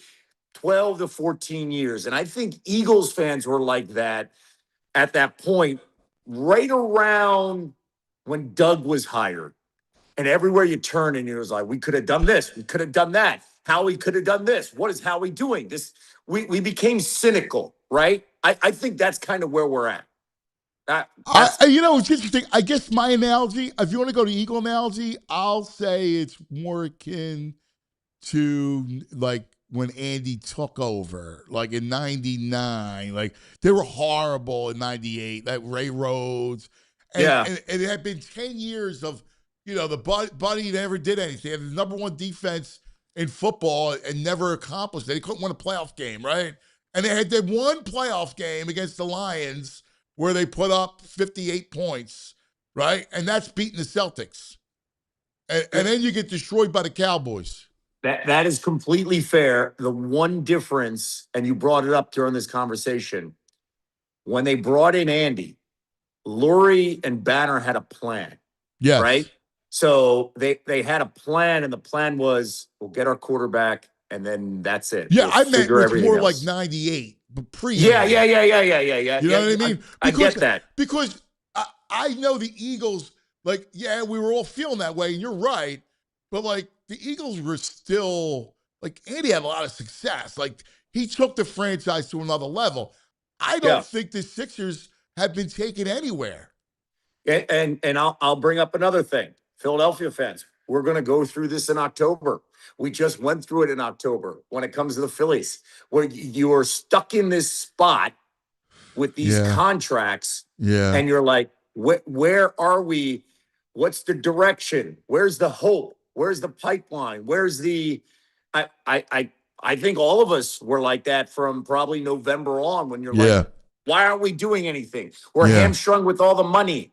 We are stuck in neutral with no plan for the future, right? I think it's very similar. And unfortunately, we're in this spot probably for 2 years, unless maybe for another year at least until they figure out what they're going to do with Paul George. Because I don't know. I don't know what they're going to do. And listen, I know this group doesn't want to hear anything about Morey in a positive way. Shoot, that Clippers pick with the Harden stuff, that gives us hope. The Edgecombe stuff, the Maxey stuff gives us hope. I just want to know what the heck they're going to. They need whoever, and I actually believe that they're in the right direction now with Bob. Whoever they decide to bring in has to figure this whole, what are we going to adapt to the current NBA? And the current NBA is athletic wings and let's run. Athletic wings and let's run. And you got your best assets are two undersized guards. Well, one undersized guard and one two. They're both two guards. You're right. You're right. But they're two foundational blocks for this team. No, I love both kids. Love them. No, I know what you mean. I love Tyrese. And I brought this up, and I'm really just talking it out. But, like, I love Maxey. I love the kid. Love him. And I'm afraid that I'm going to waste his best years. And the way to do it may be to make a move. And, I go to Chicago, and I go get maybe the number 4 pick and a first-round pick next year. And I can get, you ain't happening, huh? You don't feel it? Hell no. Because again, Ed, being a sports fan, I see what you're saying, but being a sports fan is about identifying somebody that you make an emotional connection with and you have hope. Tyrese gives us that hope every freaking night, man. Yeah, I want to win. And I love the kid to death, but he gives us hope. But you show up and I know that guy's going to be there. Yeah, but and And I the only agree. But my way to a title, like, yeah, I love the kid, right? So I don't want to be in this position to argue to trade him. But if I can't win a title, and let's face it, you ain't winning a title with those two guys.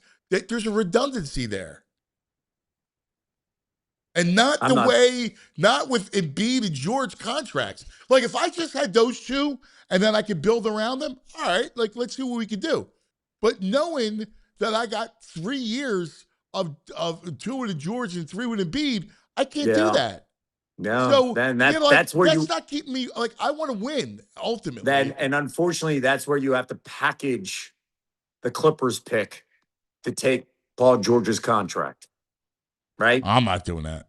See how that plays out? You got to get some of that off to take this. But you're right. Kev, you remember the Mikal Bridges trade? 5 number 1 picks, 4 unprotected. It's still. I mean, Maxi's worth at least that. You're right. You're 100% right.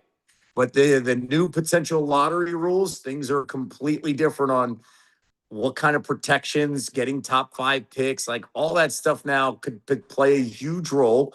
It could prevent teams from giving unprotected. You may not even allow to have these like, hey, these are protected picks. I mean, there's a lot. Shoot, Desmond Bain. I mean, look at all the picks that were given up to Memphis for Desmond Bain. And you know better than anybody. Draft's getting better, man. You know, Caleb Wilson. I got VJ, Caleb Wilson. Dude, Caleb Wilson, you know what? I'm going to say this. Whoever's picking 3, and I'm not saying the Bulls, is Memphis at 3. Hey, man, take your first 2. You make it easy for us. Like, we'll take I'm Caleb hoping Wilson. they take Boozer. Who, the Grizzlies? Yeah. I think they take in my world, you ask me what I would do, and it's the toughest thing in the world to do it. But knowing that I can't win within the next 3 years because I'm saddled with Embiid. Like, if I can trade Embiid for Sabonis and shave off a year, I'd do that in a second, right? Like, that I do. I'm not giving up any assets. I'm not giving up a number 1. You're just taking a year. You're taking a year. Like, I'm not doing it with Golden State. I'm not giving up my picks. So I need my picks. So, but if I can move Maxey, get Caleb Wilson, and then a number 1 pick next year, and give me Josh Giddey to play, so I can have VJ be the off guard, I would do that. I'm not ready to sit down and look at that. I understand what you're saying. Yeah. I am nowhere near the idea of letting 0 go. To me, out of all the players, he's untouchable. I agree. Does Rich Paul let that happen? Him go to another bad team? I don't know. I don't know. Again, I love the kid. So I'm not, again, I don't want to be like, but if we're talking about, I got to win. I'm tired of just loving my players, right? I love Barkley, right? I love Doc. I only got 1 out of Doc, and I was a kid. I was a baby. I love Barkley. I got nothing. I loved Iverson. I got 1 moment. I got 1 moment in the finals where they were never beating the Lakers, right? I got 1 moment out of AI. I loved AI. Loved watching him. Loved it. I got nothing. I got no winning. I got to win. Mm-hmm. I know. That's my spiel, buddy. I don't know. Would you shop VJ and keep Tyrese? See, I think because of the age, I think the age matters, right? Like, and VJ's going to be an all-star in 2 years. Right. Book it, count it. VJ's an Tyrese all-star is 26. Again, he's 29. And what's the first thing to go? It's speed, right? Like speed. And his superpower is speed. And I would love for him to go win somewhere else. I would root for the kid. You know what I mean? Like I love the kid. I think the kid's a beautiful, beautiful person, a beautiful player. I know what you mean. I totally know what you mean. Yeah. But I get it. Like, it's premature. But I don't know what you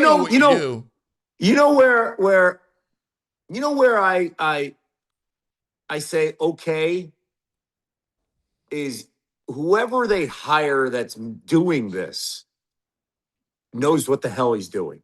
Yeah, Like, amen. You're not just going to Amen. do it. Like you've got to have an architect.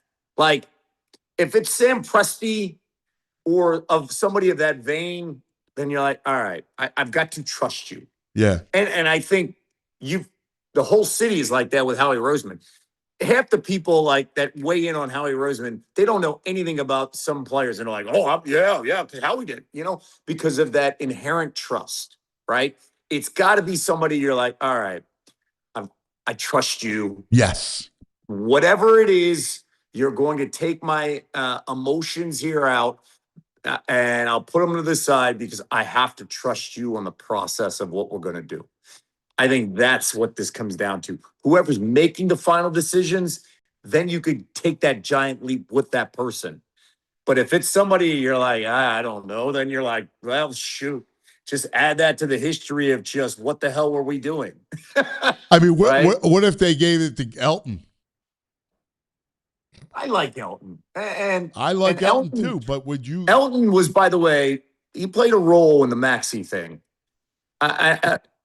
I think there's got to be somebody with Elton as a duo. Yes. That's what I think it has to be. I was so out on Elton. He does nothing for me. Yeah. Nothing. He's been a part of this whole thing the whole time. That's the problem. He's got stink on him. Yeah. I also think there were some decisions above Elton's pay grade I agree with that. Sure. that Elton had to own that he didn't want to make. But he hasn't learned. I want someone who's learned, like, I don't know, give me someone from Boston. Give me someone who's learned how to build and win. Elton hasn't learned how to build and win on the executive side. Shoot, man. I'm calling everybody in the Thunder freaking front office. Right. Like, what did you learn? Like, look, all the Eagles guys get pillaged under Howie. All of them, because the league knows, right?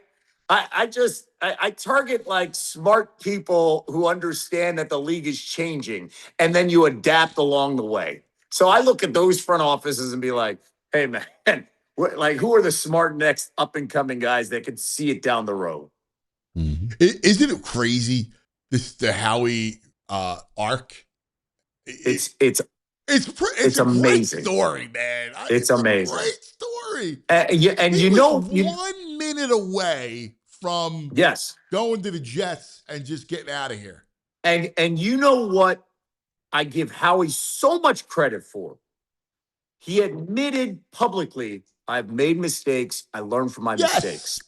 And then, like, even after winning the first Super Bowl and all the Justin Jefferson, Jalen Reagor stuff, and then the next year and the next, like, 4 drafts have been incredible. I made a mistake. I know my mistake. I own it. Move forward, right? Yes. It's like, I'm going to go get A.J. Brown. I'm going to draft Devontae Smith. I'm going to target the SEC. That's what I give Howie all the credit in the world. Ownership, understanding, and then the ability to say, I'm adapting regardless. Yes. I'm so with you. Like, I remember sitting with him, man, at NovaCare, and that little chip creep was walking around, right? The czar, walking the hallways. And this poor Howie, they relegated him to contracts, and we're sitting there talking, and, he's just like, dude, I don't know. He goes, I may just go to the Jets. He goes, I made Jeffrey a promise, but I don't know. Like, he was like really torn. Humbly. Yeah. I mean, I felt for him. And, totally agree. It was pretty like I'm happy. And he never did the nah. Look what I did. He didn't do that. Right? A lot of guys would do that. Yeah. Kiss my ass. Right? I think Howie's biggest thing is the flex that he does at the Super Bowl parades. Right? Where it's like, hey man, what else you got to say? Right. It's cool. To me, it is the ultimate flex, and he deserves all of it, man. Like he's a Hall of Fame executive. Yes. Without question, a Hall of Fame executive. So take us, and this is a segue, into the Negandhi home on Thanksgiving Day, 4:30. Yo, like first off, our bellies will be full because my wife, I'm not our it's a moving target. Our Thanksgiving dinner is moved. Like in the morning, you wake up and be like, hey, what's the timetable? 4:00. Got it. As the day goes, hey, what can I do? Hey, it's going to be probably ready around 2:30. Okay. Yeah. Last Thanksgiving, it's like 1:15. It's like, hey, let's go. Let's set the table. We're all ready. I'm like, wait a second. What? We moved it around. And the dinner was amazing. And I actually liked that because you get it out of the way and then you get your seconds at like 6:30, 7:00 to get ready for that third game, right? So I'm actually all for it. I prefer that than everybody in the house waiting. And, you know, my boys are in the pantry snacking. And then I'm hearing why the 14-year-old's eating all the rolls and the food isn't, the turkey's not ready. And, you know, and so like, I'm actually okay at 1:30, 2:00. Let's go. Let's make sure this bird is trimmed up at the end. So I'm good with it. Like a 4:30 kick. I'm actually like that food is settled in. I'm on my second old fashioned. Dude, you're gonna be asleep at halftime. You're No, gonna be I won't asleep at halftime. No, I don't do the gravy, man. I don't. No, I don't do the gravy. Nothing's heavy on me. Nothing. And then probably by halftime, let's go. Let's get another. You know, let's get some seconds. I want the sweet potato pie. I want to get a little bit of that mashed potatoes that I missed out on. We got a plan. And by literally the fourth quarter, I am cooking. I am actually in a great place with my fourth old fashioned. So we are good. 4 old fashioned. Listen to him. BG, he don't like it. He's got to follow the Negandhi plan. What don't you like? That's a little too. I want to be all settled in. Everything's done and finished. Then I'll sit down with, you know, a Manhattan maybe or an old fashioned at 8:00 and watch the late game. Wait. But time out. How would you like 8:00 sometimes is actually a good game where you're like, you know what? I'm just gonna sit back and relax. It's been a good day. Oh, it's a good game. I'll keep an eye on it. You don't want to be like 8:00. Oh my gosh. You know, you're exhausted by that time. Like, no, I'm not cooking. I'm not doing anything. You had to deal with family. You had to deal with noise. People are traveling. Dude, that 4:30 sweet spot, man, it's going to be like 60 million people watching that game. Everybody's locked in. That's the game, I tell you. No, the nighttime game's the game. Well, No. Kev, the ratings are the highest for the Cowboys. Ratings, right? There's a reason why the Cowboys, no matter what, play at 4:30. Right. Everybody in America is watching that game. It is the game. Yeah, because another thing, with VG, family, you got stuff happening. All right, let's think about this, VG. First game, you're already saying in the back of your mind because we've just been programmed with this. Now they're good, but like for 30 years, it's the Lions.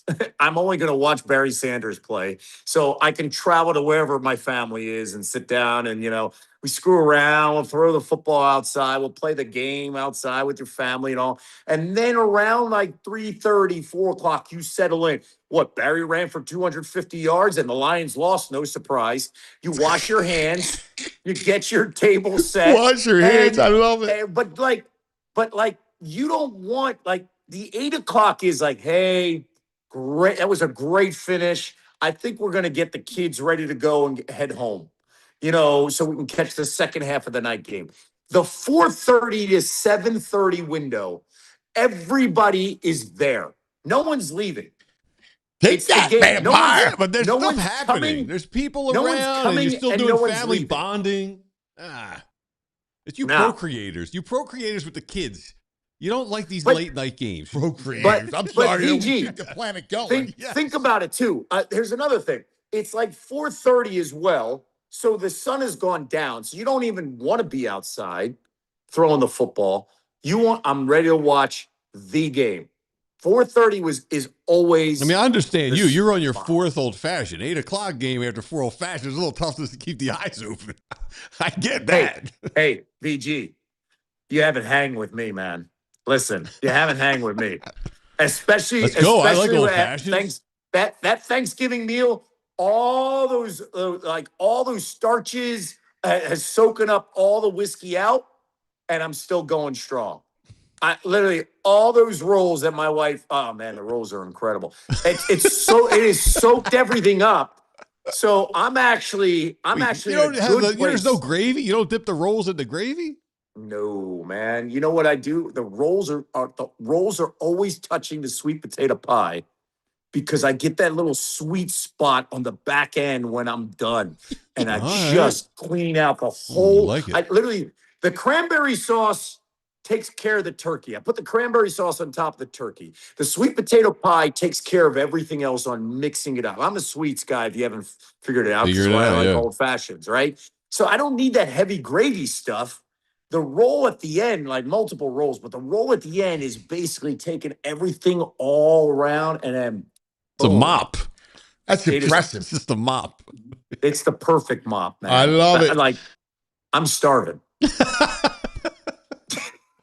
And I'm by my bar, and I can't. I want to make an old fashioned right now. Like I literally can't. I got the day is young, and I got to do Sports Center tonight. But man, like that. Listen, that's what's your house night. Bourbon? Huh? What's your house bourbon for the old fashions? I love. Oh man, listen. Let's come on over here. Let's go. Come here. All right. Here we go.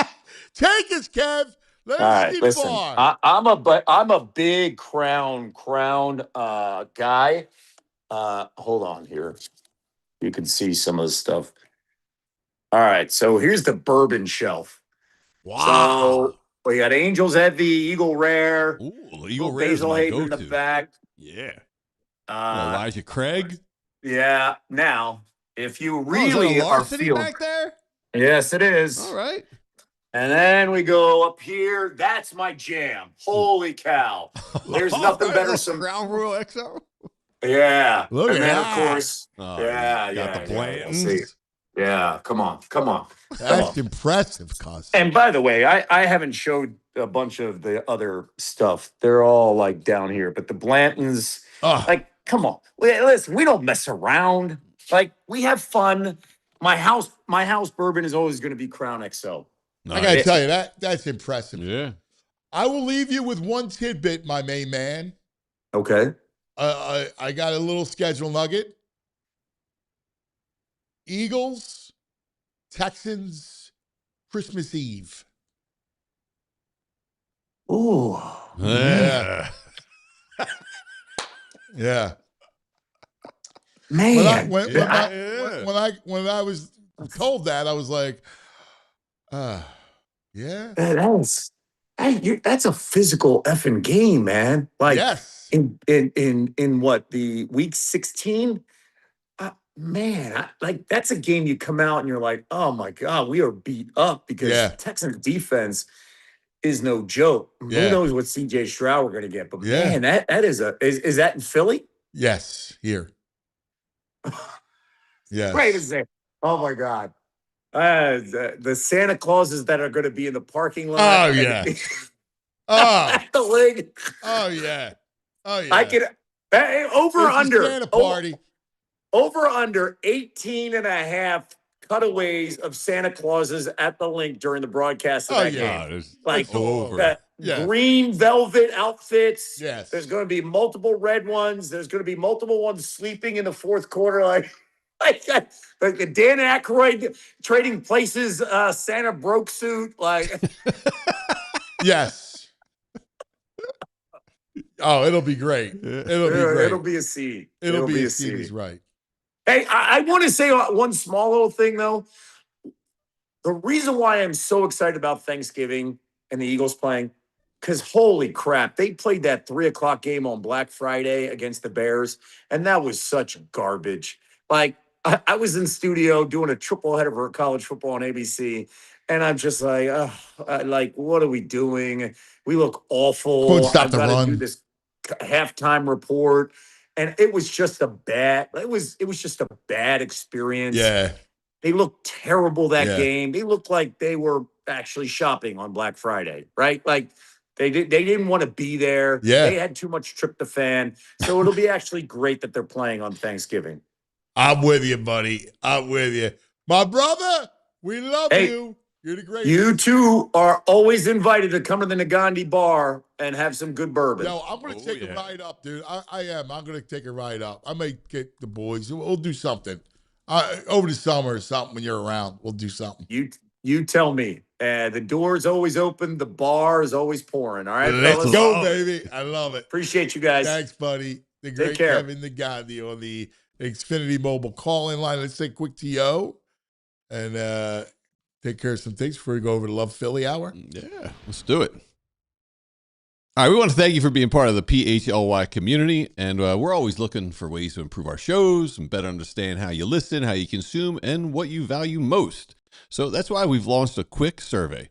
Your feedback, it helps us shape the content that you love and make it even better. So take a moment if you can. Head over to allphly.com/contest and let your voice be heard. Respondents have a chance to win a $100 Amazon gift card, $100, just to show we appreciate you. Thanks for being a part of PHLY.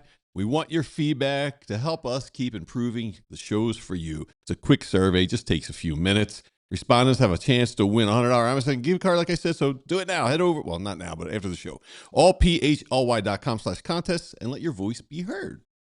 All right, there it is. Wawa's got tacos.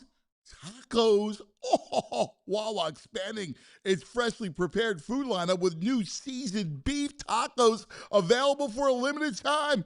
Built to deliver bold, craveable flavor in every bite. We're talking warm, soft tortillas filled with Wawa's savory, juicy, boldly seasoned beef, plus fresh toppings that you can customize your way. You got options too, from seasoned beef, chicken, steak, black beans, shredded cheddar cheese. Pick up 2 spreads like salsa roja, garlic aioli, barbecue, ranch, buffalo, chipotle, and you top it off with shredded lettuce, salsa, fire-roasted corn, onions, or pickled jalapenos, all packed in a 6-inch soft flour tortilla, making it perfect handheld or on-the-go option. Seasoned beef tacos doesn't stop, all right? It's available across the full lineup, including burritos, bowls, and quesadillas, so you can mix and match and build the meal that fits your appetite. But don't wait. The lineup is only here for a limited time while supplies last. Next time you're at Wawa, grab a taco and find your new go-to order. All right, welcome back. Let's go back in the day. Back. We're going back. We're going back. We're going back in the day with True Mark. Oh, yeah. You know what happened May 14th, 2010? What happened, buddy? Oh, it was a Game 7. Bruins, Flyers. Flyers face a 3-0 first period deficit. Oh, that was the game? Yeah. I love this game. This is one of my favorite games ever. Yeah. Let's play with some jam. Yeah. Dude, when they go up, it's 3-0. I'm like, they're Yeah, going to come all the way back for 3-0 deficit and get smacked. 3-0 early, first period. Oh, yeah, it was nuts. And then they come back 3-1, 3-2, power play. Yeah. Oh, it was the greatest. Yeah. So that's One of my favorite games in the world. 16 years ago. Yeah, that was a moment in time we may have to revisit. That was incredible. Good stuff, brother. Was my friends at TrueMark Financial Credit Union. TrueMark Credit Union. Kelly. All right, let's do our Love Philly, and we still have plenty of stuff to get to. Derek will join us at 11:15. Cool. Because he's getting ready for the big press conference tonight. And Franny films for the schedule. Oh, big nice. schedule day. He's got a big day coming up too next week, doesn't he? Yes, We got a he big does. event. We have to talk about his event. Yeah. For the diehards that he does. He does a great job of those events. Oh, he's great at it. Love I it. stopped by. I was blown away by how St. detailed. Francis, man. Yeah. He's terrific. So lots to do. Let's go to Love Philly because we love Philly. Philadelphia doesn't pretend. Philadelphia is. It's not just the title of Philly, it's a feeling. It's a heartbeat. A city that never asked for permission to be itself. That's us, right? That's our personality. Philadelphia doesn't pretend. Philadelphia is. And now in 2026, the world comes back to Philadelphia. Not just to remember, but to celebrate. The show isn't just about what's happening. It's about who we are while it's happening.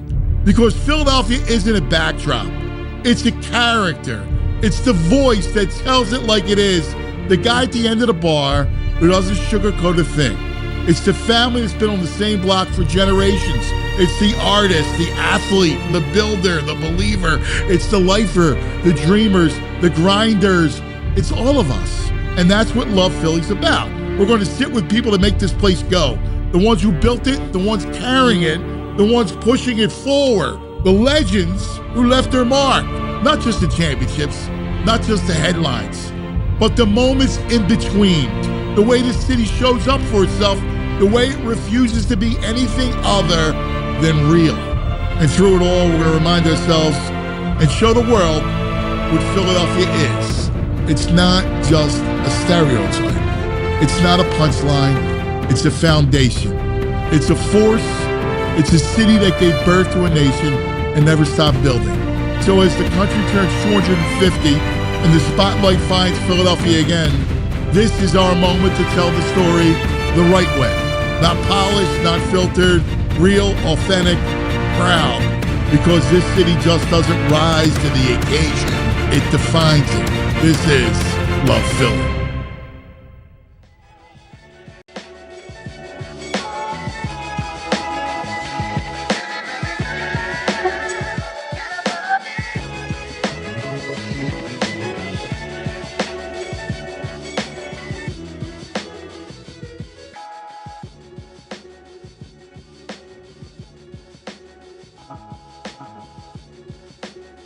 Wawa. Thank you, Wawa. Our good friends in Wawa gives us Love Philly. So, here's the deal. Tonight, we'll find out the roadmap. Will you be watching it? Do you have a game to go to? Or will you be watching it live? I got practice. I don't know. I got to figure this out. You got to get like a earbud and get some watch on your phone. I don't know. I don't know. I don't even know if we're outdoors, indoors, what we're doing tonight. We got practice. What time are these practices? The show's at 8. And you still practicing at 8 o'clock? Oh, yeah. Well, 13-year-olds?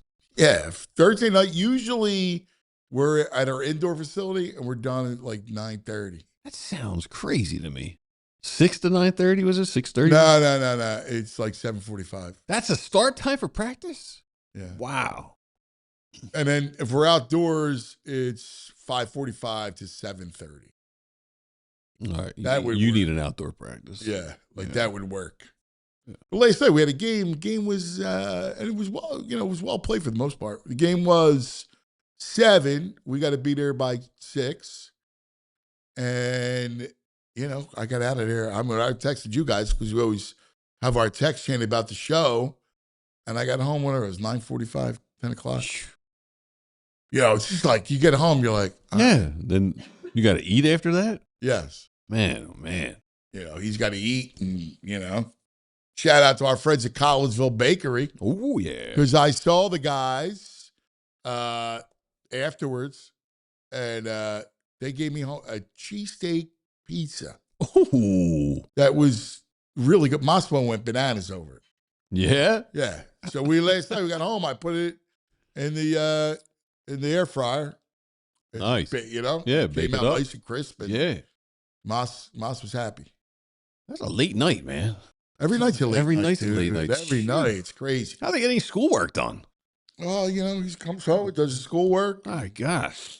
It's like a regiment. Like, come home from school, gets a little bite to eat, does his work, decompresses, and goes to sports. Wasn't our practices like 5 o'clock, I feel like, when we were kids? Yeah, a lot of ours was after school. Yeah, like, we had more after school stuff. Was always. But baseball's not affiliated with school, right? Yeah. And our football program is not either. So our football program starts practice at 6:30. All right, that seems a little better than 7:45. Yeah. Sometimes Is there someone else in the building before you guys at 7:40? Is that why the indoor is 7:45? Yeah. There's a whole big thing. But even our basketball, it's all, basketball is at night. Jeez. Our practices are at 7:45 at night. That is late. Yeah. It's late to be running around doing suicides at 7:45 at night. That feels late. Yeah. Wow. Yeah, that's what it is. That's our world. So, Kevin's Thanksgiving sounded awesome. I'm ready to go up there. Right? Sounded idyllic. Yes. What do you think? If I'm up there and I'm staying overnight, I'm all in. No. Yeah. But transferring it to your house, do you make you feel better about the 4:30? Nah, because I don't want to. I don't have to drive home at like 8:30, 9 o'clock at night. That's what I'm gonna have to do now. I'd rather get home, settle in. So where do you go, Mom's? Yeah, I go to Mom's. Why don't you make a night of it? Stay over? Yeah. I don't know. You got the dogs with you, though? Yeah, we do. All right. Well, then what do you got to worry about? I mean, one of the best drinking nights is Thanksgiving night. Oh my God! You can't go back. I get it now. So your whole Thanksgiving thing is you want to go out. You do the family. You get home. I got to fight for parking, and then everyone decompresses over the day with their family at the pub, and there's like 20, 30 you're people. Going to the bar Thanksgiving night. Oh yeah, that's a late night Thanksgiving night. You are freaking Cliff Clavin. My God. I'm not alone in this. It'll be packed with people. That's a more crowded night than the Wednesday these days. Thanksgiving night. Yeah, I used to go out Thanksgiving night. Yeah, you come home, you're like, "Whoa, is it the family all day?" Let's go. Well, yeah, when I was 25, it doesn't change. You don't stop playing because you get old. You get old because you stop playing. I like to keep playing, man. Oh, jeez, you can't give up one night at the bar. It's one of the best nights. It's not a random Tuesday. What makes it so good? What makes it so good? What makes it so good? Oh man, it's not like everyone will be out, man. Like you're going to go hook up. What are you talking about? I just love being around my friends. All right, well, Bob will be drunk by then. No, he'll be just getting back from Jersey. Everyone will be getting back. We reunite. That's what it is. This guy's out of his mind. You can't one night. You just can't make it a night. I'd rather not. It's a very fun night. Crazy, dude. I just don't get you. I don't understand what you can't get. Well, because you don't understand. You called us procreators. Yes, you procreators. Yeah. Instead of being a childless, selfish bastard like you. Right. Because you don't want a Wednesday, Thanksgiving Eve. You don't want the hangover. You don't want to be hungover on Thanksgiving. That's no good. So you seldom get up. We go out. Actually, we do go out. Actually, I love the night after because we do the Reading Terminal, and then all my friends come, and we'll go out. Yes. And I go out the night before. I like the night before Thanksgiving. Well, I'm usually, I'm destroyed before the night starts. Yeah, because you get whacked. Yeah, I'm at Reading Terminal. Of course, you and Bobcat. 11 a.m. We're drinking. We're wasted by 3 o'clock. Yeah, well, I'm doing all this other stuff. I come over to Molly Malloy's, and you're like ass. Yeah, hanging out with. And then Bobcat's like, what do you think about the Eagles? He loses the ability to talk at a certain point. My God. All right, let's take a quick TO. We got Derek coming up. Get out of your mind. My God. Let's talk about Xfinity. The Xfinity 5-year price guarantee. What if you can tell you have reliable, intelligent Wi-Fi? You can keep the same price for 5 years. That's Xfinity's 5-year price guarantee. Imagine Wi-Fi that makes everything in your home work together. That finds and fixes problems before you even notice them. Like super intelligent Wi-Fi with a 6th sense. Let you stream the game, even when the whole family's online. All your devices working in perfect harmony for 5 whole years. Best part, no annual contracts, no hidden fees. Xfinity's best equipment included. Take it from me, a lot changes in 5 years. Championships are won, records are broken. Dreams grow bigger, but your Wi-Fi should stay reliable and the price should stay put. That's it. Lock in your price. and unlock the possibilities with Xfinity. Learn more, Xfinity.com. Xfinity, imagine that. Select plans only, restrictions apply. Now let's talk about the Bet Park Sportsbook online casino up. Phil's tonight, like it's a pick 'em basically between Ranger and the Lizard. I don't think that game's going to play. The weather looks really bad up there, so I don't see that game being played. You can check out though all the stuff like hockey playoffs, NBA playoffs, all the baseball, all the props that you want, and of course the PGA Championship, right? Like it's on their way. I do the head-to-heads. I like the head-to-heads. Do you? Yeah. You could play, Ricky versus somebody or Rory. Yeah, JT Poston versus Russell Henley. I like Henley today. Oh, you're a big Henley man. I like him today, yeah. There you go. You can check it all out on the Bet Park Sportsbook online casino app. All the casino games, new customers get 250 spins on the hot slot soccer game, plus up to $500 casino bonus back. Got to be 21 in PA, New Jersey, Michigan, Maryland. Gambling problem, please call 1-800-GAMBLER. All right. We'll have. Someone had mentioned something in the chat. I thought this was good. I wanted to bring it up with Kevin. We ran out of time. Someone in the chat, I don't know who you are, so I apologize. They said that Embiid's career arc reminds them of Lindros. Yes. That's right? great. Right? Great comp. All the talent in the world, just the injuries. Great comp. Really great comp. Yeah. Yeah, it really is. Would have loved to see both guys just healthy. Yeah. I think that's it. Whoever said that, spot on, man. Mm-hmm. Spot on with that. Wow, it's the PGM just looking at the leaderboard. Yeah. Leader -3. Yeah. 12 on there. Dude, Of course, is playing hard. I just saw a video. DeChambeau tapped a putt and ended up rolling like 70 feet, pretty much off the green. Oh, that's that hole. The greens look nuts right now. But you know what's weird is that I thought with the rain it would soften it up a little bit. Yeah, I guess. What's that going to be like on Sunday? Woo! That's going to be Blazing that's fast. going to be like the ice yes. at the Xfinity Mobile Center, Yes. right? Yeah. That's going to be wild. All right, joining us on the Xfinity Mobile call-in line, our buddy does such a great job covering the Sixers. And we apologize for Monday. We had some technical issues, so we couldn't hear him. Yeah. But he was kind enough to stay with us. He's back now for a great interview and a great talk. Our buddy Derek Bodner.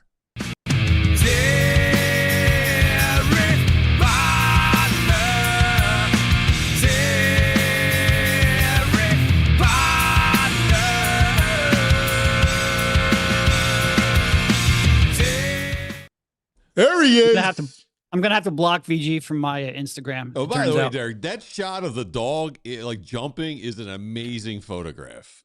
It was fun. He really enjoyed boating. It's a shame that none of my three brothers own a boat, but he really enjoys it the once a year we go out. I was going to start this interview off with my volume slider turned all the way down just to screw with Jules. I figured that would probably be a little bit too harsh, though. I didn't quite have the stomach to go through with it. Yeah, poor Jules. After the week she had, she doesn't need that. So Thank you on behalf of Jules. So they took Maury out on the boat and dumped him. Yeah. So let's first talk about that decision, and we'll get to tonight because Bob Myers and Josh Harris are going to have the press conference to talk about the direction. Lots to kick around, but what did you expect? What did you think about Maury going? Yeah, I think I was on here. Well, not that any of the listeners or viewers heard it, but I told you guys the other day that I thought Maury was on the hot seat and that his seat was hotter than Nurse. So it wasn't exactly a huge surprise. I think if you had asked me like a month ago, I would have thought Nurse's seat was hotter than Daryl's. But with the way that the second round flamed out, and also just I think there is certainly a public perception aspect to this. His comments about Jared McCain after the trade deadline and about how they thought they sold high, and then having that blow up in his face. I think that was certainly a factor, not necessarily a driving factor, but I don't think that helped his cause towards the end. I don't think it was a huge surprise. Certainly it would. I think a change is warranted. Like I think Daryl did some good throughout his tenure, mostly in the first half, both getting out of the problems that the Colangelo regime had caused, and also building up some young players that, quite frankly, turned out to be pretty good. But he did not, like, they had 4 reliable players, maybe 4.5 or 5 if you squint hard enough, but it just was not good enough for a sustained playoff run. You combine that with the contracts that are anchoring you down with Embiid and Paul George, it would be hard to make the case that a change wasn't warranted. And how about keeping Nurse? I mean, I guess Nurse has a story to tell, which is look at my team. So, and it's cheaper to keep him. Yeah, it's cheaper to keep him. I do wonder, on the one hand, typically when I say typically because a couple of years ago, the Sixers hired Doc Rivers before they hired Daryl Morey, which is just weird. It's not the order of operations teams usually go by. And typically you would want the GM to come in and have a say over who his coach will be. But this is, to me, a pretty different situation. Nurse has 2 years left on the contract. If after a year the new GM wants to make a change, it would not, I would not be surprised if Josh gave him the latitude to go out there and make that change. So I think it's okay to give Nurse, 1 more year, see if he can have a healthier roster, see if he can have a deeper roster and what he can do with that. Because obviously Nurse has had some success in the past. Quite frankly, even just getting to 45 wins this year was a qualified success. I'm not going to call it a slam dunk. We're not going to have a victory tour, but it will be a qualified success. So I'm okay with giving him a year to, to try his hand again with hopefully better injury luck and better depth. But I also wouldn't necessarily pencil him in as long-term either. I think everything is up in the air and everyone is being evaluated. Would you deduct points for not developing players? Like Barlow, who was provided a matchup for you against the Knicks, at least defensively, was not really developed to have that role. We talk about McCain all the time, and I get, that, ownership and getting under luxury tax, all that. But clearly Nurse didn't want to play McCain and develop McCain. Yeah, I mean, look, on the one hand, developing Barlow, his big thing is a jump shot. He's not going to fix that jump shot over the course of the season. He was signed, pretty much in the offseason. So that I wasn't expecting a miracle with that. McCain, I thought skill-wise, he's fine. They just didn't give him enough of a chance. And how much you want to blame that on Nurse and how much you want to blame that on Daryl, I think is up for a little bit of debate. Certainly when he was here, McCain was in and out of the lineup, but he was also playing terribly. So it's hard for me to get on Nurse for not playing him more. I think he gave him ample opportunities to show that he was on the way back. I think McCain's biggest problem, well, first of all, I don't think they necessarily utilized him correctly. I don't think Nick has necessarily been great at using that kind of off-ball. Well, when I say develop, that's what I mean about about roles. That's also a part of development. Yep. And they also just bailed on him too quickly. And again, I think that could probably be both Nick and Daryl at fault with that. So yeah, I think you do deduct a little bit. I give him some credit for giving VJ the kind of minutes that he did. Now he was a 3rd overall pick. And he didn't have much depth, so you pretty much had to give him minutes. But I think it was definitely a mixed bag in terms of development. Yeah. So what do you do? Where are you at with Embiid? So whoever gets the gig, right? And again, I don't know. Are we, well, first let's start with the names and the candidates. And if there's guys that you like that would come in under Bob Myers. Yeah. We did a whole show on PHLY Sixers yesterday about 5 or 6 different candidates who could potentially fill that spot. A lot of times this kind of stuff is guesswork. You don't really know. We talked a lot about Vince Rosman with Oklahoma City, Jesse Gould in Oklahoma City as well. Obviously you go to, and both of them have Philly ties. Vince Rosman was in the Sixers organization for something like 16 years. He legitimately started with Billy King and survived all the way into Daryl Morey. So he saw 8 different regimes here. He was here for a long time. Jesse Gould is a Philadelphia native, but you don't necessarily know exactly what they're responsible for, what was under their purview, but they're two people who I will, point out just are very highly thought of, that I think gain a lot of respect. They've been promoted continually and kept their jobs for a long time. So those are kind of where I would start. I like poaching executives from teams that have done well. And I do think this is one where maybe you want to give an up and comer a shot, not necessarily go for someone like we brought up yesterday, someone like Neil O'Shea, who's been around for a long time. I necessarily don't have a ton of interest in I don't want to call him a retread, but somebody who has had his opportunity in the past. Another name that I kind of threw out there was Dave Lewin with the Boston Celtics. been there for a very long time. Currently, their assistant GM was previously with the Cleveland Cavaliers. Those are kind of the three top of mind names that I'm thinking of. But I also there's a whole lot of executives throughout the league, and a lot of them who are deserving of an opportunity. Hey, Derek, the Rosman's interesting, but his title is VP of Identification and Intelligence. Do you have any idea what that means? No, and I've talked to Vince about this. He has no idea what that means either. It was actually an inherited title. He took the place of the person who had that title before him. Oklahoma City at times gets very creative with their job titles. I have no idea what that means. What I can say is he came up initially as a guy who was very well versed in the salary cap. He then led the Sixers scouting department for a very long time and was instrumental in a lot of draft picks, including the Maxey draft, including the Isaiah Joe draft, who they eventually brought with them over in OKC when the Sixers let him go to help duck the luxury tax back in 2023. So he is someone who I would say mostly has a scouting background, but I think because he has also that salary cap background, they get a little bit creative with that job title. I like the fact the scouting. background, I like that. I like a lot. All right, so let's talk about with whoever the guy is who comes in and is staring at this team, right? Which guy's a lot of work to do. Oh, at least I'll ask you first, because I don't think that they're anywhere near being a competitive championship type of team. But I don't know. You may feel differently.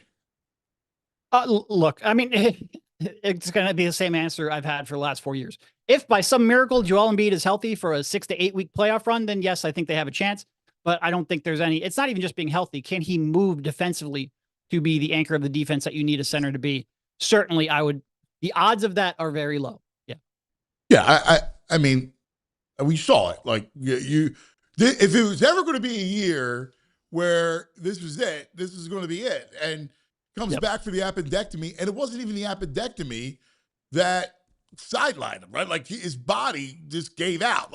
He can't play this schedule every other day in a series. It's not happening. I also think there's a lot of just move on from Embiid and Paul George, get their salary back and retool. I think that is, first of all, a lot harder than you think it's going to be. And B, you can't just dump their salaries. You're going to have to take salary back. It's probably going to be bad salary. Hopefully it's shorter term bad salary, but even there, you're generally wasting a year as you let those contracts expire. It would be very tough to very quickly retool around Maxey and Edgecombe. I agree. I don't think you can do it, right? I don't think. I think either way, you're headed for a rebuild. And my thing is, I think under no circumstances can you trade Embiid this year. And I'm going to qualify that as this year because who knows? Maybe he comes out, he plays 50 games. All of a sudden, he's not as negative of a contract as he currently is. But this year, I just think it's going to take 2 to 3 first-round picks to get off of him. I think those first-round picks, especially in the flattened lottery odds, are more valuable than the cap space you could get back. I'm not giving up assets to get off of Paul George or Joel Embiid. Paul George, and I see that lockstep. But what about the Sabonis thing? Because everything you hear is that you could take Sabonis and it won't cost you a pick. I'm still very skeptical of that. I just don't understand why they would want Joel Embiid at 3 years and $190 million or whatever it is left. I get they're probably desperate. Sabonis has I think 2 years left on his contract. Right. So you gave me a year. GM Vinny thinks you can do it. Oh, trust me. I've had that conversation with him multiple times over the past week. I think Vinny is off his rocker a little bit. So the idea of because I agree with you, I'm not giving up any assets to get rid of contracts. Doesn't the only pathway to doing this, you got to go back and do it right again. This whole thing was a failure. All right, is what it is. You took and here's what I'll say. What's that? No, go ahead. I'm sorry. Finish. No, it's to me, to do it right is you got to keep your assets. The drafts are getting better. Kids are staying in school. NIL helps that. They're more NBA ready. And I'm going all in on the draft now. Yeah. I actually don't think the Sixers are in as bad of a position as a lot of people do. I think a lot of people look at the salary cap situation and think it's a disaster. And the cap situation is a disaster. But for a rebuilding team, and whether or not they're rebuilding or retooling, who cares? It's a distinction without too much of a difference. Yeah. But for a rebuilding team, I think cap space is probably the least important. You are not necessarily going to go out there and get the high level players you need through the free agency. I think fewer and fewer stars, fewer and fewer even good players are changing teams in free agency. To me, the prime assets are those draft picks and the young players. You have two incredible guards, one at 26, I think Maxey is, and one at 20 in VJ Edgecombe. VJ could, like, the quickest way back to relevance is VJ becoming an all NBA caliber player. I think we certainly saw enough where that could be in the cards. I'm not going to say it is in the cards, but it could be in the cards. Having two incredible young backcourt players like that, along with pretty much all of your draft picks. The Sixers are only down, one draft pick here, and that's a top 8 protected draft pick, I think. Outside of that, they have all of their draft picks. They have a draft pick from the Clippers. They have a swap right with the Clippers, especially with the new lottery odds. Those could end up being very valuable. There are teams that when they enter a rebuild or a retool are in worse places. You just have to not overreact to the next 2 years of bad contracts, not give up the draft capital that could set you up for the future. Yeah, I agree. And make smart decisions around the edges. Yeah, I agree with you. I think you got all the picks, and you got VJ, got Tyrese. My only fear with the guards is that there's a bit of redundancy there. I still think they need a lead guard. I still think Maxey's better. Like, Maxey was really good with Harden because it allowed him to be himself, right? Yep. Now, I'm not saying he can't be a combo guard. That's not, we've seen it. But in the playoffs, when they're blitzing him like that, it's hard. So I think they missed having a lead guard out there at times. So my only fear is he's 26. His best attribute is speed. And I do worry that, by the time I'm ready to compete for a title, where is he at? Yeah. No, I think that is fair. But I think the benefit of that is even if, let's say, you aren't able to retool quick enough where it matches his timeline, he has incredible trade value right now. Right. Because he's still young, because he's on a, one of the smaller max contracts, not a 35% max contract. I think you can get a haul for him. So even if it ends up not working out, because I think one of the pathways, because Tyrese talked about that. He said, look, I want to get off ball a little bit more. I don't want to bring the ball up every time. It's easy for them to game plan against me. He mentioned that in his exit interviews. The easiest pathway to, getting back to at least being a 45, 50, perhaps even more win team is VJ taking that jump and VJ becoming an initiator. So you give him a year or two to see whether or not he could. If that doesn't work out, you can always pivot, and Tyrese has positive trade value. So yeah, I agree there are some concerns, but I think there are ways around that no matter what happens. Do you think VJ, it's interesting because that would be the godsend that VJ can turn into that lead guard. Yeah. I don't know. I'm a little dubious, but I would love to see it. Yeah. Look, until someone steps into that role, it's hard to know for sure. I think he shows flashes as a creator. He's got to improve his handle quite a bit. He's just got to get more comfortable handling the ball in traffic. And then I think some of that passing ability I do think is in there, but in order to untap it, he's got to improve skill wise for sure. Yeah. Yeah. Yeah. I think you and I see it similarly. Mm-hmm. I like your, I think I want you for that gig. A little better, a little more optimistic. I know what they get paid. I will take it. I got to tell you, I think you, because here's where you're at. You're not emotional with it. Mm-hmm. You're very pragmatic. And listen, you and I see it the same way, where I just got to get through these next couple of years with those, through those contracts while I build through the draft, because it's going to be built through the draft. I'm hoping that you can get out of George. I think you can. You think? No? I think it's certainly closer. You might have to play, have him play another healthy, let's say a couple of months up until the trade deadline, maybe another full season. And then when he's an expiring contract, it would be a lot easier to move. But I certainly think he is less debilitating of a contract, easier to move. I'm just not sure if that will be this summer. It might be another couple of months until you get closer to the trade deadline. Yeah. Yeah. Yeah. And I will say, you agreeing with my eval does make me more confident in it. The day I start agreeing with Vinny is the day I start getting concerned. Shots fired. Vinny had one part of his plan I do like, because I love Caleb Wilson. Yes. If somehow I could do a deal with the Bulls, forget Caleb Wilson. He gave you the Josh Giddey, Caleb Wilson, and a number 1 pick next year.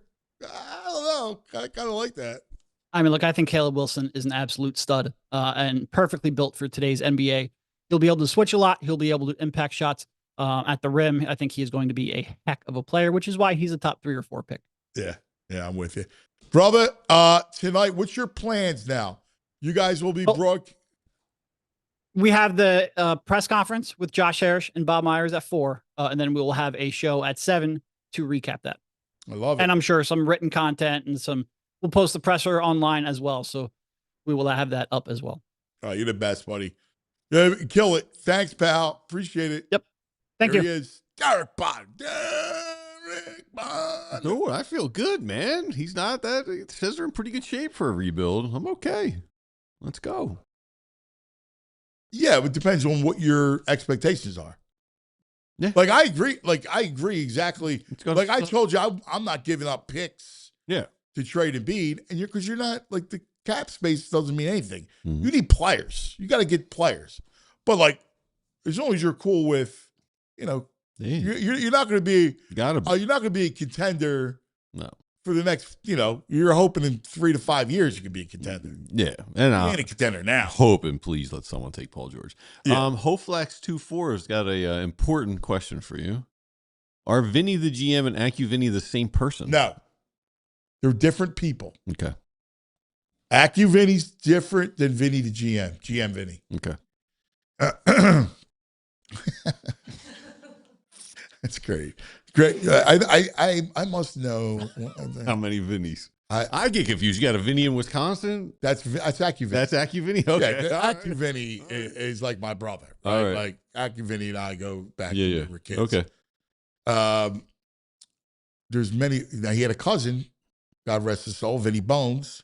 Okay. You probably met Vinny Bones. I think so. Sounds like I did. Yeah. I think I met Vinny Bones. Yeah. Many Vinnies. Vinny GM is a prince. You know Vinny GM he's a great dude. He's the best. Yeah. I mean, he's a little biased with the Embiid hate, but other than that, great dude. Yeah, but he knows the game. He's a good GM. He's more into the GMing than he is the coaching. Like, he's more of a front office guy. Yes. We know many Vinnies. Mm-hmm. Vinny's Vinny Curry. Vinny Boombat. I was going to say that. I didn't know how that would go over. What, Vinny Boombat? Yeah, I don't know. No, he's a real guy, Vinny Boombat. I know, but his son he's Ace's brother. Mm-hmm. His son got drafted by the Maple Leafs. Sweet. Well, I mean, South Philly's own. Yeah. Anyway, hopefully they turn that franchise around. Yeah, he signed with the Leafs. It's great. All right, we're gonna take a quick TO. St. Francis will join us. Always looking forward to that. Mm-hmm. First, a word from our friends. How about Dick's Sporting Goods? Yes, my favorite. What do we got? We got him we got football coming up, so he's going to get all the goodies. He's just saying with the gold cleats. What's are the cleats the big purchase? The cleats, for the football? the mouth guard. I mean, they have everything. Sleeves. Every kid has sleeves. Okay, like compression sleeves. Yes. Okay. Baseball. They don't wear a compression shirt. It's just sleeves. Okay. Some have the shirt too. They go like receiver With gloves. The sleeves. Or The gloves are big. Moss don't wear the gloves because obviously, he doesn't throw with a glove. You're right. Yeah. So, but they have it all. They have the baseball, all the baseball stuff is unbelievable, man. Dick's Sporting Goods, your one-stop shop for everything you need this season. Jerseys and fan gear, rep your teams. All the equipment that we just talked about. Everything you need for whatever sport you're playing. They have a machine that gets the gloves going, too. It's awesome. Shop anytime at Dicks.com before the next game, whatever it is. Make your first stop, Dick's Sporting Goods, because summer sports start here. Let's talk about Ace Hardware Home Services. They're so important this time of year. Heat and humidity sneaking in. The AC might not be cranking like it should. And the temperatures are changing. It's getting warmer, so don't worry. If you got issues, Ace Hardware Home Services, they got you covered. From AC repairs to water heaters, plumbing, electrical, they're trusted pros that bring the same helpful service from the Ace stores right to your home, right to your front door, from Philly to the Jersey Shore. And it's important. They got the right people. They bring the right tools, the right know-how. They got everything you need. So whether it's a quick fix or a big summer project, they've got all the tools. They've got the know-how. Then the people to get the job done right. You see their trucks all around town. All your neighbors are using them. Ace Hardware Home Services, They're bringing the helpful to your home. It's that helpful you love from the store right to your home. So visit acehardwarehomeservices.com today to get started on your next home repair project. All right, welcome back. Franny Films, St. Francis is going to join us. Tuesday, May 19th, 6 to 8, Franny's Draft Film Session. It's a diehard-only event. Only diehards can register to attend. When is it again? Tuesday, May 19th. So this coming Tuesday. In our studios, right here. Right here at the studios. What time? 6 to 8 p.m. 6 to 8. Perfect. We'll have food. Yeah. Bro does a good job getting the food for everybody. Yes, he does. Right. Break down all the draft guys they added to the squad. Look at some film. We'll have schedule. Yeah. Oh, so cool. Schedule looks like the opening against the Commanders, week 1. We got Commanders? Commanders week 1. It seemed like there was a leak on, yeah. All right. So now we know week 1. Oh, I got another one just coming out. They're saying week 15, December 19th, Saturday, 5 p.m., Seahawks. Wow, I like it. I love the Saturday game. Saturday at 5? Yeah. I'm okay with that because it gives me time to go out afterwards. It's early enough. Wait a second. They're going to go Saturday and have to come back and play Christmas Eve against the Texans. Yeah.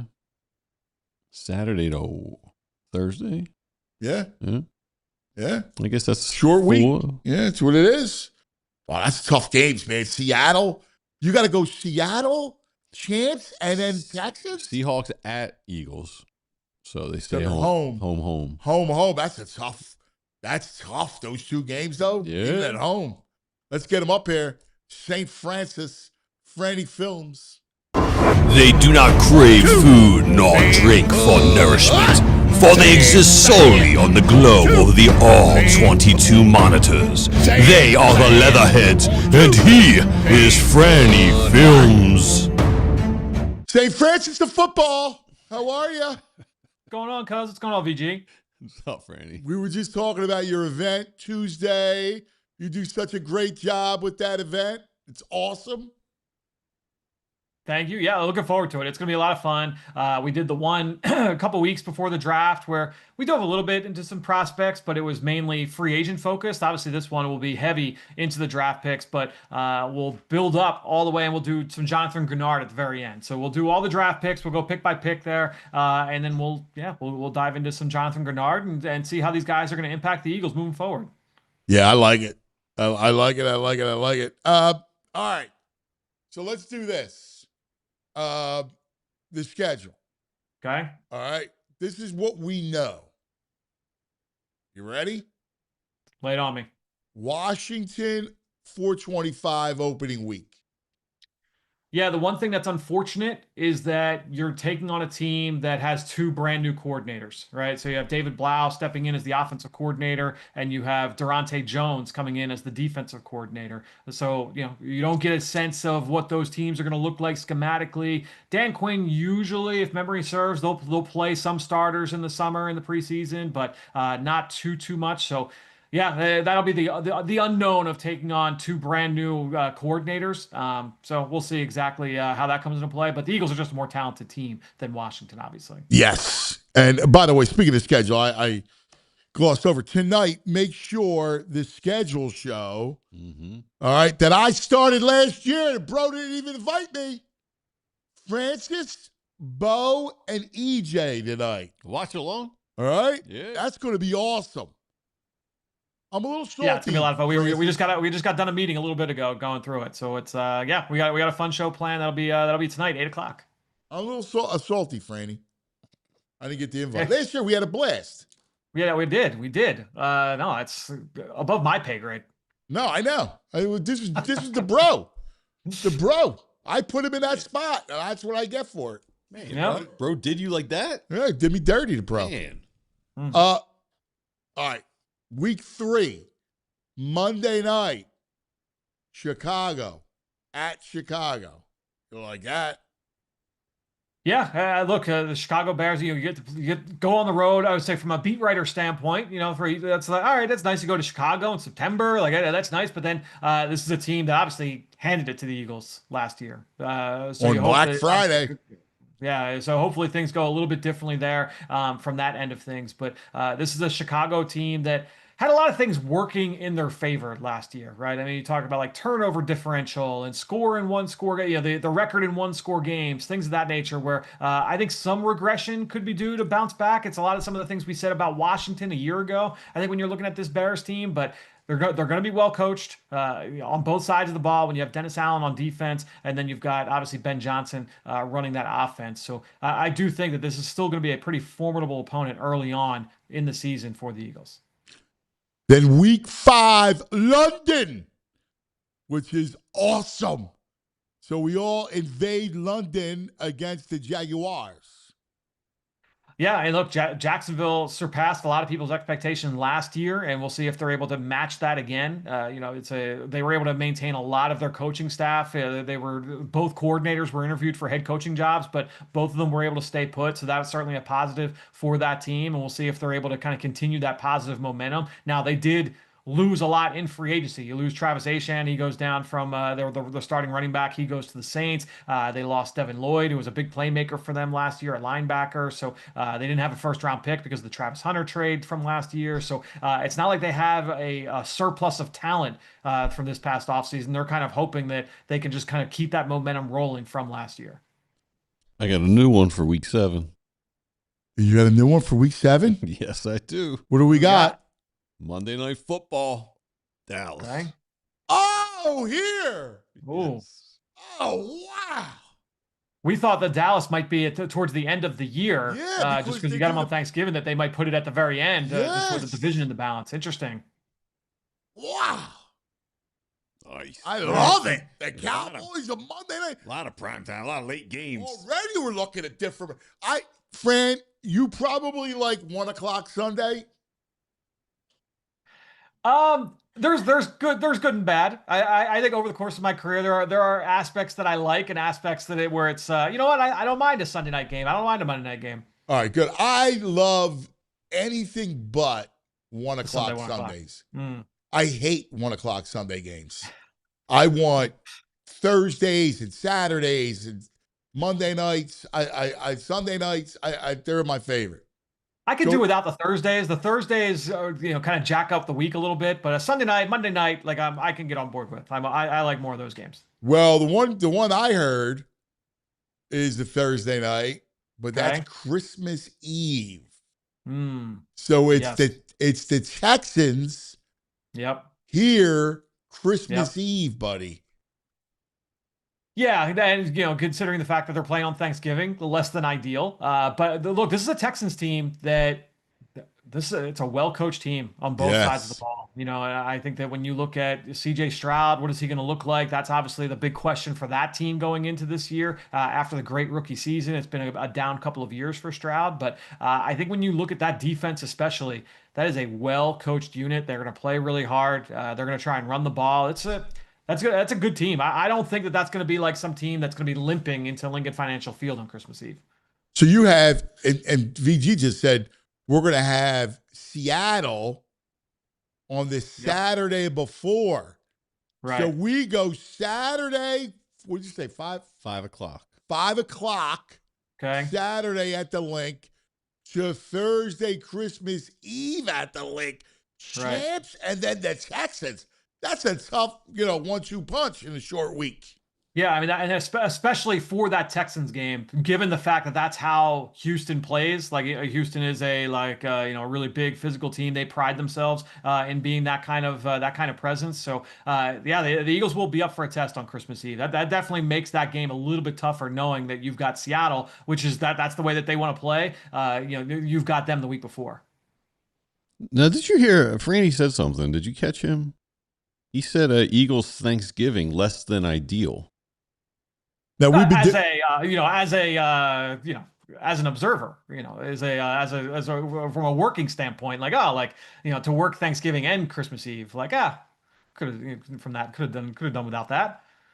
I get it as a guy covering, like he's got to work. Yeah, exactly. You don't have to work.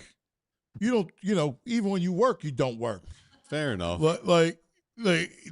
Caller makes a point. My man's got it. Now, we were debating Okay. I love the fact that it's Thursday Thanksgiving in Dallas, 4:30, because the 4:30 game on Thanksgiving is the main game.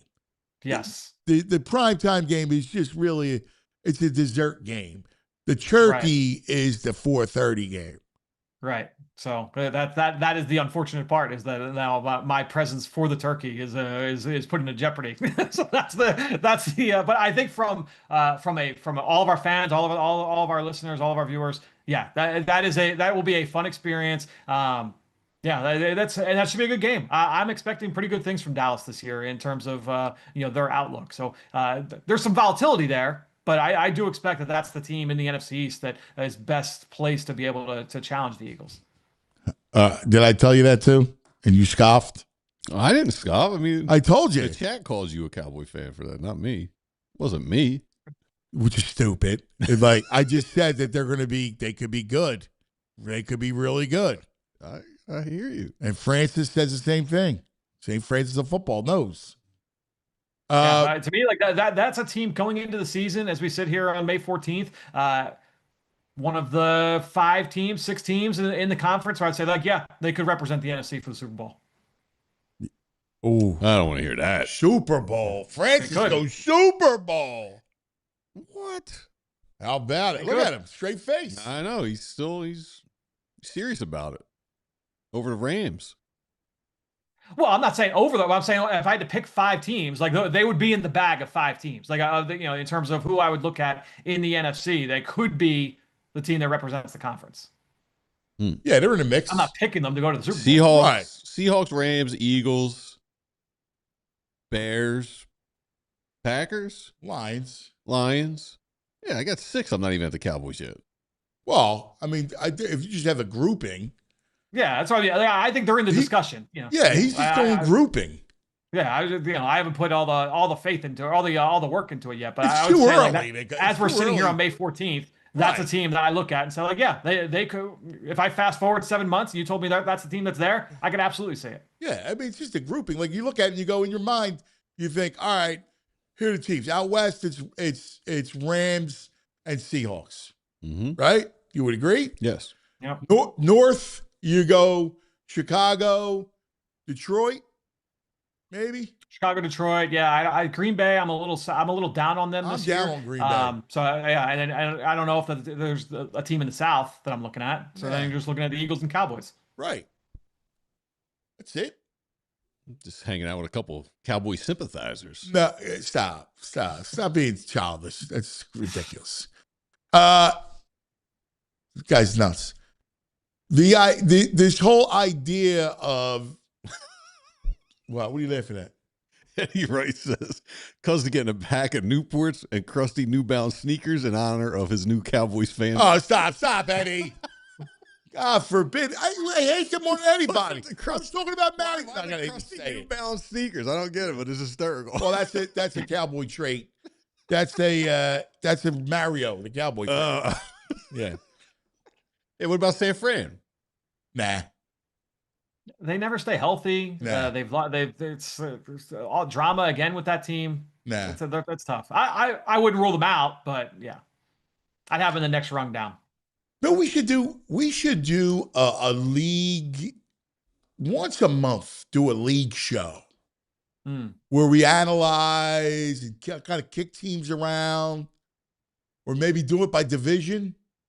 Yeah. I'm kind of getting. I'm looking at the clock. And I'm going. I could start a conversation right now that would last the next 45 minutes with Fran. Like I'd kind of be into it too. Yeah, I know you will. But maybe we do that. We go with division. Like we do an hour on each division. An hour on each division? Why is that funny? An hour on the NFC South. Yeah, because I'm interested in the Falcons. Oh my God. VG, that's 15 minutes for the Panthers, 15 minutes for the Bucks. That's right. Well, the Saints are interesting. I think the Saints could be good. I think they're going to be better than they were. I think the Saints could win 7 games. Yeah, we need 15 minutes on the 7. Okay, I'm sorry you're not a football fan. All right? Oh, man. Yeah, my bad. My God. And then we do an hour in each division of college, like the Big Ten. All right, SEC West. I need at least 15 minutes for Vanderbilt. Let's go, Fran. What if I said do it? Would you not do it? I'd be ready to go. Yes, you would. You can make that work. All right. Well, I wanted to preview you tonight with Bo and EJ schedule show, and then Tuesday, Franny's film session. Please come. It's so much fun. I witnessed it last time. You were great, man. The way you break it down, it's very easy and fun to watch. You learn a lot. It's so worth it. Thank you, man. Yeah, if you're local, come on down. If there's tickets, you got to be a diehard to get a ticket. But you come down it's in our studios. We're gonna start at 6:00 sharp this time. You know, we had like Connor Barwin, who was awesome, like coming to the event last time. So it was like, all right, we'll do the meet. Everyone take a picture with Connor. We're getting right down to business this time. So we're gonna get right in. We're gonna jump right into film study. It's Mackay Lemon at like 6:05 at the latest. So make sure you come down if you're local here to Philly area. I love it. I love you, Fran. You're the best, bud. I love you. Appreciate it, guys. We'll talk soon. All right, pal. Thank you. Franny Film, St. Francis of Football. We have another. We have an ad. I was like, do we have an ad break? All right. I just forget everything. I got something I want to run by. All right, let's do that, and then we'll do that, and we'll close. Man, I can do all day. It's terrible. Sorry. Well, we'll do that tomorrow with Ben. All right. Let's go to our friends. All right, folks, it's Financial Literacy Month, and I've got something that's going to help you off the field. Teaching your kids how to handle money, so important. And if you're a TrueMark Credit Union member, you've got a fantastic opportunity to help your kids and teens learn to earn, save, and spend wisely with a free Greenlight account. Now, Greenlight isn't just any app. It's a game changer for your kids, whether they're setting savings goals, learning how to track their spending, or even getting their allowance. It's all right there at their fingertips. And get this, each kid gets their own debit card. That's right. They can make their own purchases, learn how to budget, and build real-world money skills while you stay in control from your phone. You get peace of mind. They get the chance to make smart, responsible choices with their money. So if you're looking for a way to teach your kids some financial plays this Financial Literacy Month, we can't recommend this enough. It's like training for life's biggest game. So head over to TrueMark.com Greenlight, get all the details and sign up today, and don't miss a chance to set your kids up for financial success. TrueMark Credit Union is federally insured by the NCUA and is an equal opportunity lender, NMLS 404938. If you're a golfer in Philly and you're not part of the Gap yet, you're leaving a ton on the table. Gap, the Golf Association of Philadelphia, is your all-access pass to the best golf in the area. Their member play days get you on the top private clubs and premier golf courses you normally can't even touch, and it's all in a relaxed, fun format. No pressure, just great golf. And when you join, you get a GIN handicap, which changes everything. It levels the playing field, tracks your game over time, and makes every round actually mean something. Plus, for a low annual cost, you unlock access to events, championships, discounted tee times in the entire Gap network. It's the hub for amateur golf in the greater Philadelphia area. Getting started is pretty easy. Just visit gapgolf.org and click join or get a handicap. You can sign up for the online USGA Gap Club for just $55 and get instant access to your membership and get a handicap, or you can host your own handicap through a local public or private golf course that offers Gap. Once you're in, you're in. Events, exclusive courses, all of it. Go to gapgolf.org and get started today. All right. Let's go. Let's do this. Let's do our Closing the Gap. All right. Because I got to give an update. You want to do moment in time? Well, let's do Closing the Gap first. Okay. Then the moment in time. We got some of our friends who I want to deal with. But first, Closing the Gap, because here's the thing. I'm looking at the leaderboard. And the Potgieter, how do you say his name? Potgieter, I think. Potgieter is tied for first. What? Adirondamic, he's 3 under. He has just finished his round at 3 under. He's in the clubhouse at 3 under? Wow. He's in the clubhouse at 3 under. Yeager and Cauley are both 3 under. But Potgieter, and now that's a Ben pick. No, he didn't pick. He did not pick him. No? No. He was just correcting us on the pronunciation. I didn't correct him. My picks are Again? Yo, your picture. Danny D. I try to remember who I took. Danny D did not take Sammy Burns. He's having a nice round, -2. Oh, no. I thought you had Potkeeter. No. He looks great. No, but I was going to give you props. So all your picks. Oh, I got. He's got. Actually, I have your picks right here. Oberg and Kep. Ben goes Scotty. Aberg. Oberg's at -1. Reed hasn't teed off yet. Yep. Straka. Hasn't teed off. Kitayama. I don't know. Has he? No, He's I teed think off. he's late. Oh, is he? Yeah, I think he has. Fitzpatrick. Which one? Isn't there 2 of them? You got Alex. He's 2 over. Yes, he is. He started the day 2 on. Oh, he is 2 over. It's 17. Yeah, he's 2 over. And Mel Bridgman. I love Mel Bridgman. Junior Bridgman. Yeah. Vampires got Rom. He's not doing great. He's +2. Oh, so he's even now? He's got Rom. You got Morikawa. Not yet, I don't think. Henley. Not yet, I don't think. You got Ricky. You got Pretty Ricky. Ricky's not doing good. No, he's 1 under. Oh, he is? I saw him at like +2, I thought. Nah, he's 1 under. Okay. I saw that. Keegan Bradley. Figala. He's -1. Here you go. And Justin Thomas. And Keegan Bradley, like I said, Father Kwan locally blessed him yesterday at Aronimink. Yeah. So he may have, yes. Got a Danny special D's blessing. got Danny D's got Scotty, Kepka, Kepka's all right, -1, right? Hatton the Rod, Terrell Hatton. I don't think he's off yet. Got her up. Oh, is he? Ricky, Bradley, and Homa. I like the Homa pick. So, wow, bench stakes again, huh? I got to see why. So I didn't pick it. I forgot to pick them in the thing for You didn't enter? for Bobby. I know I did, but it was late. I woke up because I fell asleep on the couch. I got home from practice, Yeah. made Massimo, heated up Massimo's dinner, and then I fell asleep on the couch. So I forgot to put. I didn't get the picks in. Oh, man. So I put the picks in. I don't even remember what I You don't did. know what you picked? I gotta look it up. Yeah. Hopefully you did all right. Hopefully I didn't go. I did. You know what? I forgot everybody's picks, so I kind of just went on my own. Truthfully, I don't want to make the kid feel bad again. But, I mean, my man, I'm not surprised. He talks such a good game. Oh, he's the best but talker. he's like acid, man. He's the best talker. My God, unreal. All right, now let's go to our Moment in time. yes, thank you. Our moment of time. In time with Valley brought Forge. to us by Valley Forge. I love Valley Forge. Yeah. All the beauty in Valley Forge, PA. The weather's nice. I take the dogs out to the park out Like there. we had a walk great around. time at the Valley Forge Golf with Gap. Oh Yeah. my God. That course, Jeffersonville in West Norton, was terrific. It's beautiful. All right, what's our moment of time? Moment in time. I did not know this. Jim Nance interviewed for a job at CBS in the 90s and did not get it. They gave it to Yuki Washington.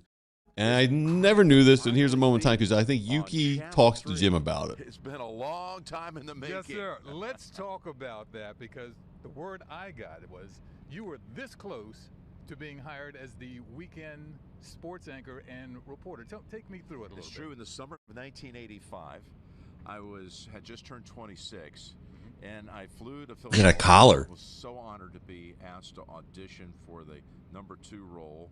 And about 2 weeks later, Jim thought he was cool, man. He did. Different direction. Is that what it was? That's I thought my CBS recollection. found you and you. Well, it's within days of the phone call back from KYW. I got a phone call from CBS. They wanted me to come to New York to audition for the host of the college football studio show. It was all within a matter of days. I am honored to tell you your loss was my gain because they found me in Fort Myers, Florida. Give me some. In Fort Myers, and I've been. Wow, Yuki. I'm a big Yuki fan. That's cool. I love Yuki. Yeah. Yuki's a great dude. I agree. And what Love a Yuki. blessing. Yuki is one of the great people. He's fun. He's fun. We were at an NCAA tournament years ago. I think I was in Chicago, but the tournament was in Landover, Maryland. And It was like Temple was in. So I went with my buddies, Mm-hmm. like Tooch and Boo, and we went down to Landover. So we stayed over in Georgetown. Nice. I remember, like, we were, like, Boo's like, yo, there was, who's the coach? Coach Carolina, legend. Oh, Dean? Dean walks by. Like, it was awesome, right? And I was covering it. So we were out at a bar in Georgetown, and it was like a pop shot, but like a deep pop shot, like a basketball game. So Yuki was there. So we were drinking and hanging out, and we were like, yo, print guys versus TV guys. How'd you guys do? All right? Yeah, we won. All right. Yeah. So Daniel Briere talked and updated people on Flyers injuries they were dealing with. Oh, man, I can only imagine. Ready for this? All right, so we already know that Tippett was internal bleeding. And a core muscle injury. All right. Emil Andre, fractured wrist, he requires surgery. Wow. Alex Bump, MCL sprain. Noah Cates, fractured foot, no surgery required. Oh, man, fractured his foot. Christian Dvorak, fractured rib, separated shoulder. God bless him. He played his heart out, too. Cates with a block shot? Yep. Grabenkin, upper body injury. Garnet Hathaway, fractured fibula. Oh. TK, fractured rib, nasal fracture. Cam York, fractured rib. And Zegras, elbow ligament sprain. Wow. That's a list, man. TK, you knew TK was banged Something up. had to be up. Yeah, man. Yeah. I mean, fractured rib. You know, you get banged against the boards, man. Right. Right? Yeah, dude. Like, you hurt your rib just like breathing hurts. Oh, yeah. Are you kidding me? God forbid you got a cough. Oh, my God. Horrible. Just twisting. Yeah. Yeah. Let alone skating and playing, you know. Right. Nuts. Getting smashed. They are tough guys, man. They really they're are. different breed hockey people. They truly are. All right. Jules, anything else we got to do? I think we're good. I could do it all day. I love it. It's talking about all this stuff is so much fun. We have some fun tomorrow. We'll be back. Schedule. You got the beers. I get beers. All right. I'll try to work on food. Okay. All right. We'll try to do that. Sounds good. And we'll have a little schedule party. Yeah. Everybody, we love you. Have a great day. All right. Be safe. We'll see you tomorrow. We all silly like the mayor.